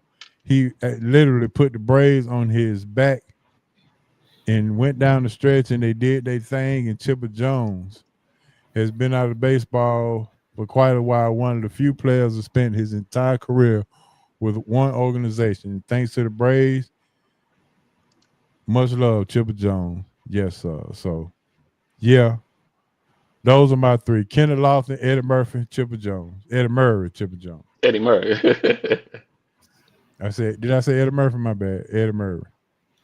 And let's see what Dad said. And Lofton. He also was one of my Braves championship. Yeah. Didn't Lofton get that? Did he get a ring with Cardinals? Not Cardinals, with the Cleveland Indians, or now the Guardians. Did he get one with them?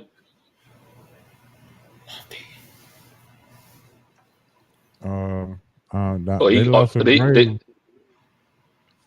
I think when they lost to the Braves, I don't think they didn't. Okay, they didn't make it back after that. Okay. Yeah, they didn't make it back after that. That was a good series too. Yeah. All right, either one of y'all can go next. Coach, you go first. What's that? What's the topic? I'm trying to formulate. Major League Baseball players, top 3 players. How soon we forgot? Ooh,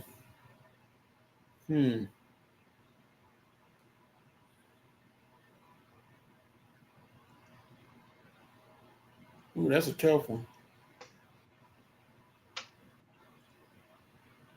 Kirby Puckett. Pedro Guerrero. And that's another one I was just about to say that they don't talk about when he played with the Dodgers. And Kirby Puckett. Well, no, Kirby. I'll go Ken Herbeck instead of Kirby Puckett. I wish you would bring Kent Herbeck on my show the way he cheated the Braves out their World Series. I know that's a hot topic. I know that's another borderline one right there.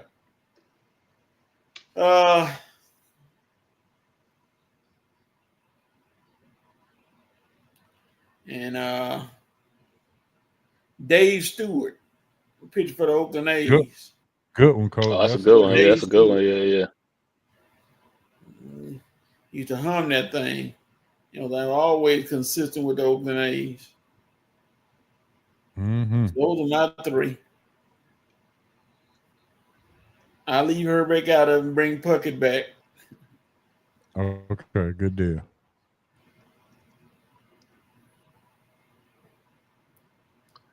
Trying to get my guy's name. I might have to ask y'all for a little help, but hold on. Let me see if I can find it real quick.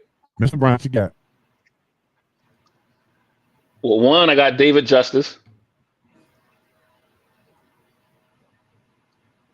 I don't think he gets enough credit. Everybody always talk about him in reference to his dating life. You know what I mean? But not about his baseball life. I was trying to see my favorite team kind of growing up was the St. Louis Cardinals, but I can't remember the guy that played with Ozzie Smith on the infield.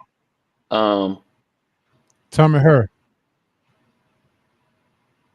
No, is that him?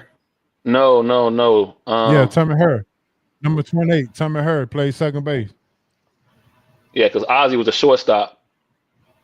Yeah, so it was either I had like all three of them.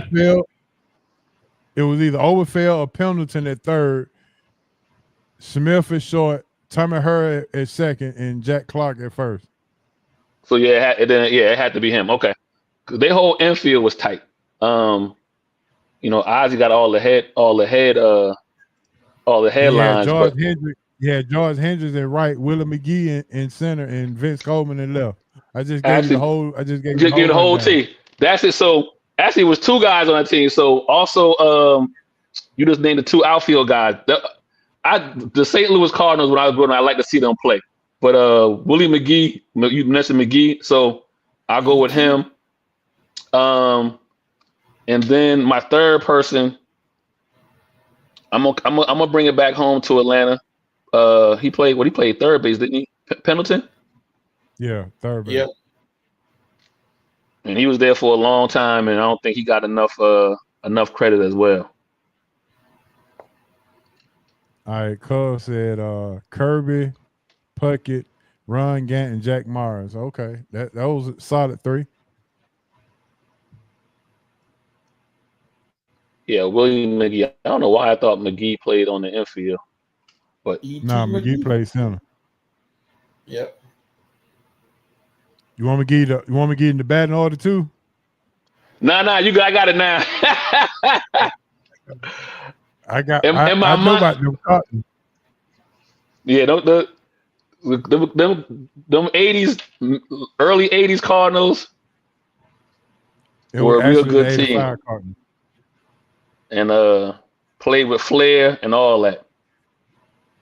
That doggone Vince Coleman could outrun thought, baby. All right, here we go. Cuz said he played against Vince Coleman in college at Florida A&M.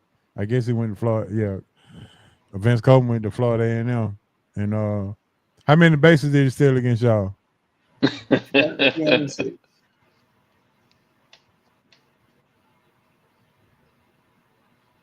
Yeah, Vince Coleman was he ran the first base in 3.4.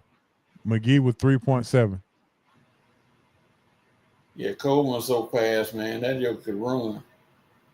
And all they did was just hit the ball. Put the ball in play at Busch Stadium. Just bounce it up in the air. Yep. Yeah, that artificial turf put the ball in play, and if it got through, you might as well call it a double. You can call it a double anyway, because if they get on first, they might as well just be on second. You go zoom. That's all it is. Coach, go ahead and tell everybody what time it is now. Shoot. If just in case y'all didn't know, and you didn't wipe your furniture with your rag, it's about that time for the SRT fun bag. There it is. SRT Stay fun tuned. bag. It could get ugly. It could get ugly.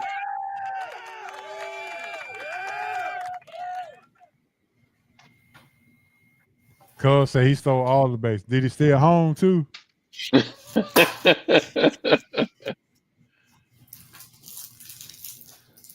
You said literally all of them. I got more questions this week than I have any other week, because football season is coming and we got to get rid of all these fun bag questions. So I loaded up this week. All right, here we go. I can see everybody start chiming in now. They're jumping in because they like the fun bag. So here we go. First question is this. When you was a child in elementary school, did you get free lunch? And if you did, how much did you have to pay?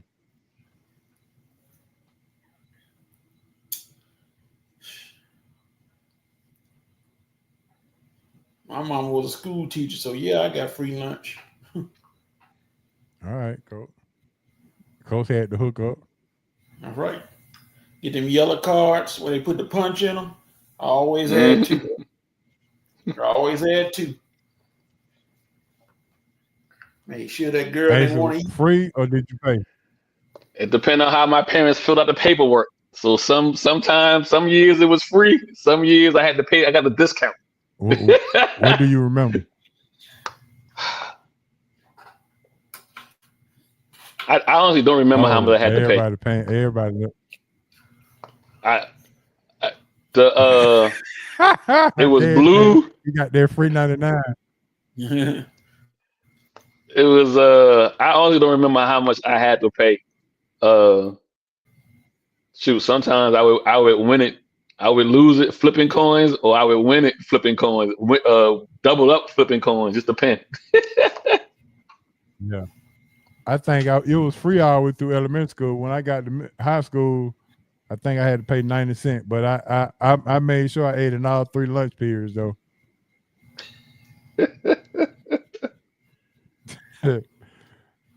So if I pay one time, that means I done paid for all of my lunches for the day. Did you come through her? Yeah, remember I paid you one time. Yeah, so especially on pizza day or sloppy Joe day, whatever the day is that you wanted, that you like the most. Pizza and sloppy Joe, yeah, 2 of my all-time favorites. All right, next question. Coach, I made this question for you. I paid full price. What was full price? What was the price, Miss Sharonda? What was your full price? She said she paid full price. So $250. You know what that means? Something like that. You know what that means? Yeah. She had a lunch had a little bit of that. She had her lunch in that fancy bag. Yeah. What was your all-time favorite hood meal from childhood to today? What is your favorite all-time hood meal? Shoot. Going to Balls Temple AME Church, getting that doggone hamburger and fries on during the summer. Straight hood burgers, baby. On what kind of bread, Coach? A white bread. Oh shoot. Yeah, okay. There you go. I just want to, you got to distinguish. I just want to make sure. You got to make sure. Make sure your fingers going through the top of it. That's it. Yep. So you didn't have no hood meal at home, Coach? No hood meal at home? No beanie weenies over rice, or no grilled peanut butter and jelly sandwich? Shoot, we had one time the power went out, and because of the ice storm, My mom, the good thing we had gas stove. We was able to eat some good old spaghetti with smoked sausage in it. We were like, hey, we good. No problem. We ain't had a hamburger meat. Now we had smoked sausage. We had no meatballs. No. Smoked sausage or my favorite meal, bologna pot pie.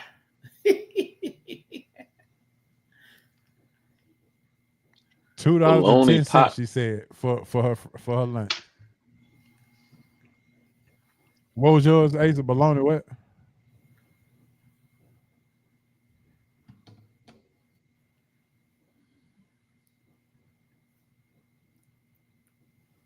Ace, are you quiet? No, I didn't. What was my hood meal? Yeah. Oh man, some Vienna sausage, crackers. I had old parents, man, so anything out the can. Honey B, I was just playing. We had no bologna pot pie. I'm just playing. I just made that pork up. and No. pork and beans with the hot dogs cut up inside of it. Yeah. That's beanie weenie. Beanie weenies. That little bit of can. You like H.O. said, put it over rice. You good to go. That's a meal. Yep. You betting 1,000. All right, so I'm finna be a little fancy with y'all. I'm finna show y'all what mine was. Uh-oh. I think I can do this.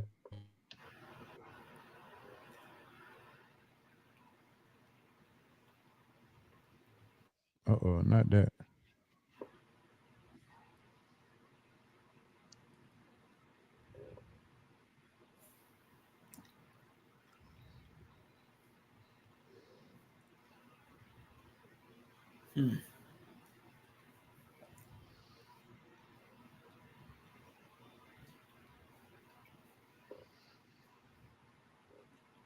Yes, sir. Y'all see it? Beef sausage, cheese, and fried egg. Oh yeah. Oh yeah, without a doubt. Without a doubt. Yeah. Cut that sucker down the middle and spread it out in half. That's the what's that sausage? Dang, what's them jokers' names? The something house sausage that come in the long link in half. Dang, what is that sausage called?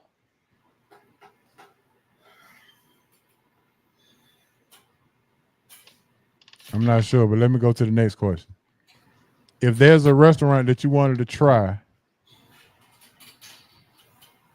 and you haven't been there yet and you reviewed it online, what does the review have to be before you go and try it? Does it have to be a 5-star? When you're looking at the stars, what review does it have to be before you go and try it? Long as there are no rodents or roaches, we're going to try it. Okay. No matter what the review says, no matter what, it can be a 2-star with no roaches. You good? Long as it's clean. That's all I want. Long as it's clean. Hold on. Oh, cuz say auntie got me spoiled. I don't know how I fixed that, bro. Well, I don't know what you talking about, pimping. I cooked that. So Honey B said it got to be at least 4 out of 5 stars before she even tried. So I'm with Honey B. You got to be at least 4 points. Hey, Joe, some places. You got to be at least 4 stars without any kind of, with no kind of insect reviews on when I'm reading. What kind of money we spending? You know what I mean? So, there's some places you go to, they're a hole in the wall. They ain't gonna really have no reviews, and I ain't looking to go in there and be spending a whole bunch of money. So I'm on, Okay. It just depends on what. Said at least 4 stars. Depends on what kind of money I'm spending. All right, so let's say $50 or more. then we need to be at a 3.5, 4. Well, hold on. You gave us our first date tip last week, right? So you were talking about so at least $50 or more then. $50 or more, then we got to be 3.5, 4. Yeah. And I'm looking at the score behind the I'm looking to see where the score at on the wall. Yeah. Okay. What the score? Now, what that score got to be? I mean, I like it to be 100, but I give you not. I like it to be 100, but I give you. Hold on. I give you 98. If you already there looking at the score, you might as well go to eat there, right? Yep. No, I'm saying I give you 98. Okay, so Honey B says she going with red beans and rice from SRT Review. Okay. Look at Coach getting them reviews up. All right, next question. Right. This gonna be a good one. Even as a kid to now, what do you do with the end of the butt end of the bread in the loaf? Now, please, if it ain't no more bread, it's sandwich time. If that's if I'm hungry, it's sandwich time. Shoot, I don't care about that. Hey, quiet as kept. I like to make French toast. That last piece of bread, you soak that sucker nice in egg batter and make that French toast nice and good. Okay, so the end of the bread, you make a French toast out of that. Okay. All right, Cuz said going back, he said hot dogs especially in his house. Oh, okay. Oh, that's why he said it. I'm spoiled. Well, shit, that's today though. That one.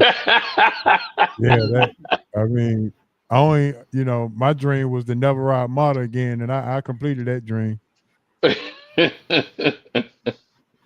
score has to be 95. All right, so Asa said he the end of the bed, the end of the bread, the butt end of the bread. Yeah. That's French toast. It usually goes in the trash for me. I'm sorry, it usually goes in the trash for me. Okay, Cuz said that's the best part.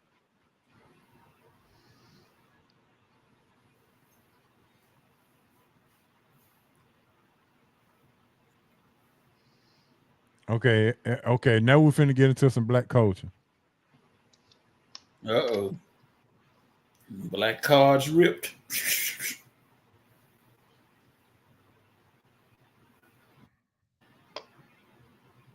All right, so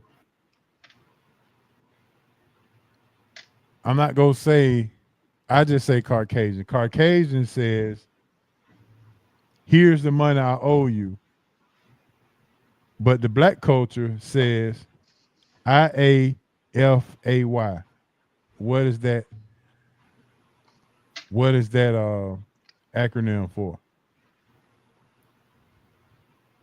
IAFAY. Do I need to put it in the chat? IAFAY. What? I ain't forgot about you. There you go, Coach. Look at Coach. Go ahead, Coach. That's the response. Yeah. I know. So I ain't forgot about it. So that's it. That's it right there. So the Caucasian says, here's the money I owe you. But in the black community is IAFAY. I ain't forgot about you. Yeah, you ain't forgot, but I know you owe me, you sucker. So a part of that is, what do you mean by that is, you ain't getting it today. I know I owe you. I ain't got it now, but I'm just reminding you I owe you. Okay. All right, let's see. Hunter says, I respond with, here's your little 50. Oh, now my money little. Yeah. It wasn't little when you borrowed it. I can see how she said too. Here your little $50. All right, here we go. Here's the scenario. You got a room full of folks at the house. Without telling them to leave, what are you gonna say? Or how do you say y'all got to get out. Woo! Look at the time. Time.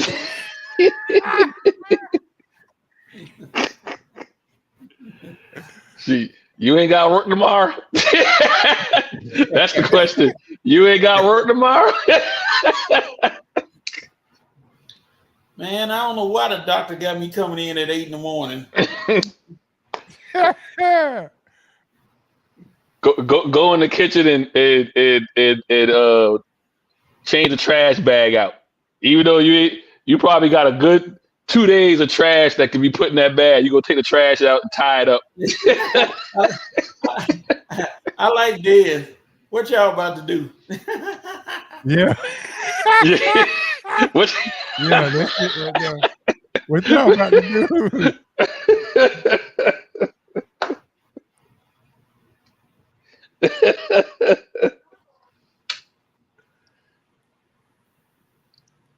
Yeah, Oh man. up. Start moving around the house. Mine would be I'm about to go get my super soaker. Cause y'all got to get up out of here or somebody finna get wet. All right, here we go. Keep one, bench one, cut one. You know I gotta put some, I gotta have some gotta add some music to it and all that, and some old school sitcoms. All right, here we go.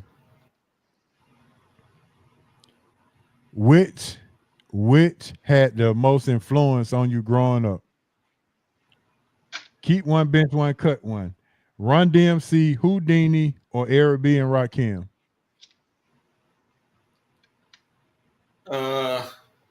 Run DMC, keep Eric B. and Rakim, bench, and unfortunately Houdini might have to take the L and get cut. That's a close one, but they're gonna have to get cut on this one. Okay. You know, I like Big Mouth and Funky Beat. There you go. Yeah. And Friends. Man, it's a hard one. There's a lot on. So I got to keep one, bench one, and cut one. Dang. Yeah. Keeping Eric B. and Rakim. Benching Run DMC.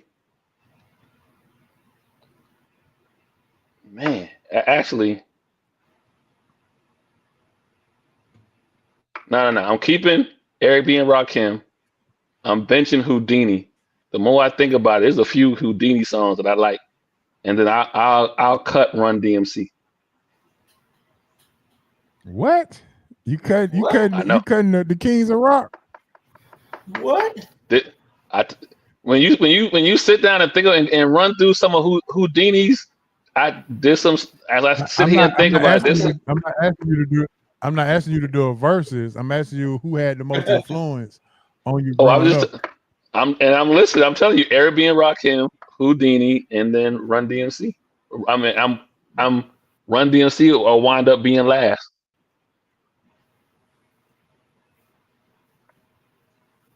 Look at this.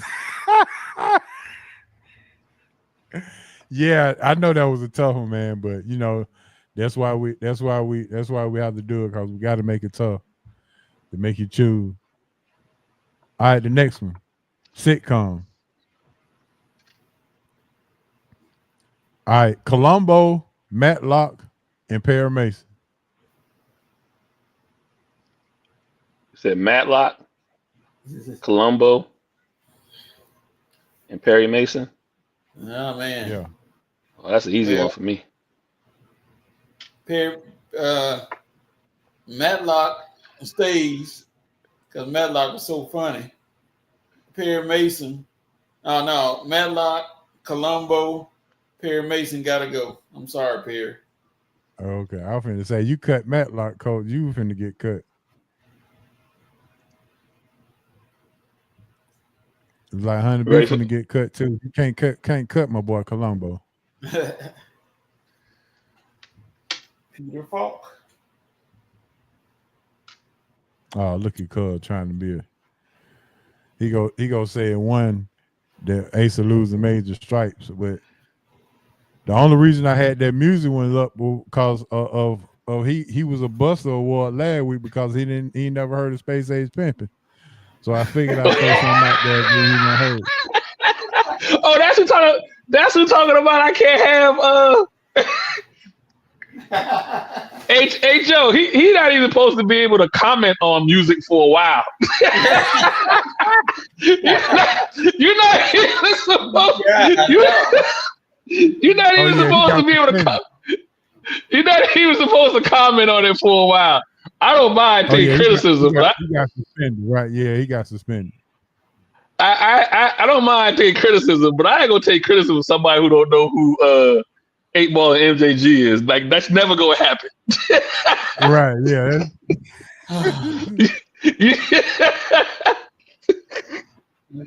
I can't stand for that. No, but here's my 3. So I'm keeping Perry Mason. You ain't gonna like me, H.O. on this one. I'm sorry, but I'm keeping Perry Mason. I'm benching Matlock. Oh, I used to watch Perry Mason and Matlock with my moms all the time. Like, that was in the house. It was like Perry Mason. What's the old lady? Murder, She Wrote. Murder, She Wrote. In the Heat of the Night. You know what I mean? All of Columbo. I didn't see Columbo when I was growing up. So, but Perry Mason. Fair. That's fair. That Perry Mason, Matlock, and then I got to cut Perry Mason. I'm keeping. I'm benching Matlock, and then I got to cut Columbo. He's been studying for a week. He's been studying for a week. Yeah, Dad. Cuz said he's never heard of Space Age Pimpin'. He never heard the song Space Age Pimpin'. Never. Then he doubled down and said he thought 8 Ball MJG was from Oakland. Oakland, you listen. You're not allowed to talk about no music for about 6 months. Oh, okay, yeah. No, 6 months. What's that? All right, here's the last one for the night. $1 million today, right now, or invest and get $10 million in 10 years. Uh-oh. Give me the $1 million today. I got bills. You said $1 million today? $1 million today, or you invest and you get $10 million in 10 years. 10 years ain't guaranteed. Give me the $100 million. What's the got a new boyfriend. What's the what's the rate back? What's the rate? 4% on $1 million? No, you ain't hear what he said. He said you just get 10 million regardless. No. But if I take the $1 million now and I invest it correctly, what's the rate I get back? Because I might, if the rate is right, I'm gonna wind up with. You can get 12%. That's $120,000 a year. That's 1.2. Yeah, then you said in 10 for 10 years. Yeah. Oh yeah, I'm taking it.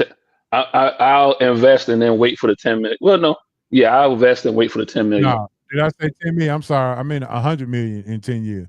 Oh, dog, now you didn't change the whole thing. Now, my bad. I read it wrong. It's $1 million today, or 100 million in 10 years. Oh shoot. Oh, 100 million in 10 years. My bad, y'all. It's 100 million in 10 years.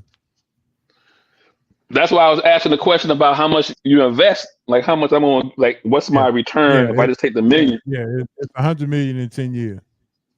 No, I'm waiting the 10 years to take the 100 million in.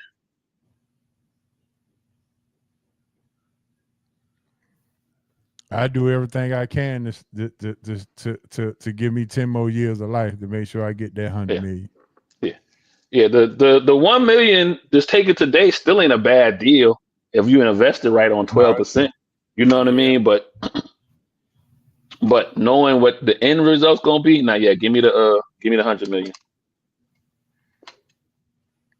Look at Dad say the 100 million. Okay, that changes things for him. Yeah, so 100 million. Miss Honeybee, when I get my money, I'm gonna have a mask on. You ain't gonna know who's getting the money. Like if I ever win the lottery, I am wearing a mask. You better. If I won the lottery here in Atlanta, I'm moving the same day. Leave everything. Ain't taking nothing but clothes in my truck. I'm gonna go and I'm gonna tell all y'all meet me at Big Easy Grill one more time. There you go. Can I get anything I want? I ain't gonna tell. Yeah, I'm gonna go what you know. You can do whatever you want. Yes, sir. I'm tell them give me one what tab. Now if they try, I got one. Go ahead. I'm sorry. I got my last question. It's a Western question. Big Valley, Bonanza, a Lone Ranger. Keep one, bench one, cut one. Oh Lord, that's the shoe. Big Valley, I'm keeping. Bonanza, I'm benching. And Lone Ranger, well, see you later, Lone. You can be lone by yourself. Okay. You can't be Big Valley. I'm sorry. Especially Victoria.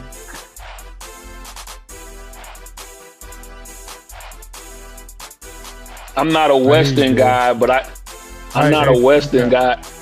I'm not a Western guy, but I know enough about a data. So I think I'm gonna ride with Coach. I'm gonna keep Bonanza. I'm gonna bench Big Valley, and Lone Ranger is gonna get cut. Is that what you said, Coach? I'm keeping Big Valley. Yeah. Well, no, keep it. I think we both in agreement to cut Lone Ranger, right? We both gonna cut Lone Ranger. Then it don't matter for me on the other two.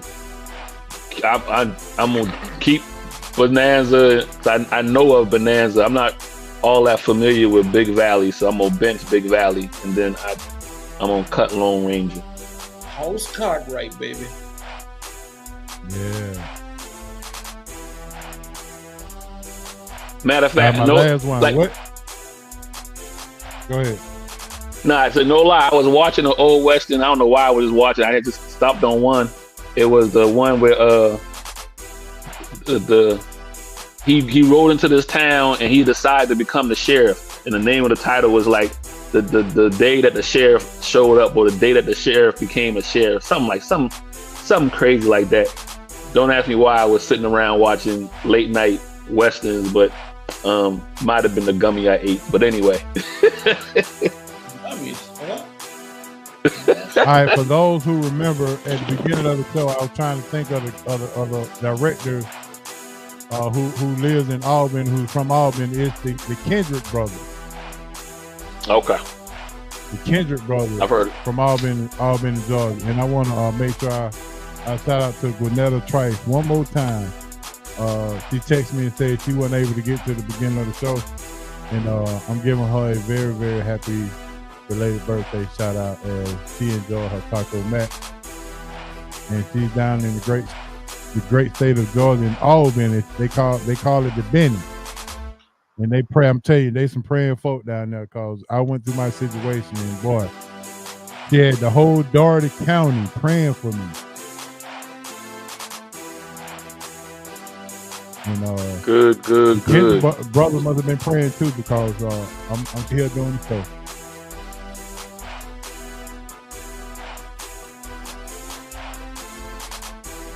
Yeah, Dad, it's the Kendrick brothers. But with that being said, man, I want to shout out to Asa and Coach. Shout out to everybody who continue to listen and support Sports Roundtable. We didn't have no guests on this week because we wanted to kind of freestyle this thing on through, and we did what we needed to do. Shout out to Hancock, continue to make his corporate job, making them more money because he's mandatory overtime. And Cuz said, when we going to the Big Easy next time? Because he said he ready. He ready to get shanked. Set it on up. That's on you, H.O. Set it on up. We'll be there.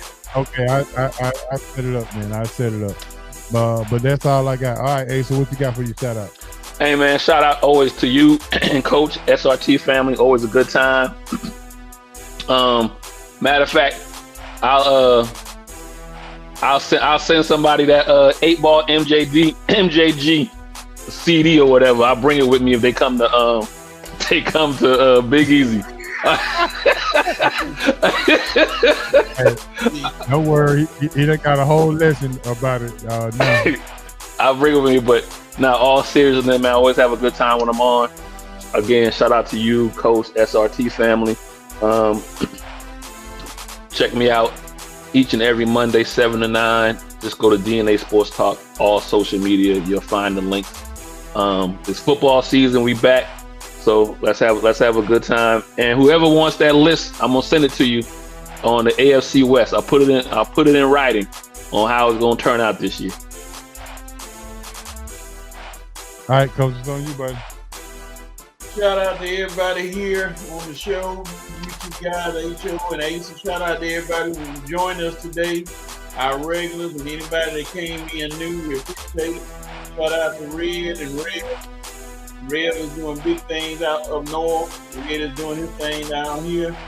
So we all doing our thing, and we'll be back on there in 2 weeks. And a big shout out to Will Howard.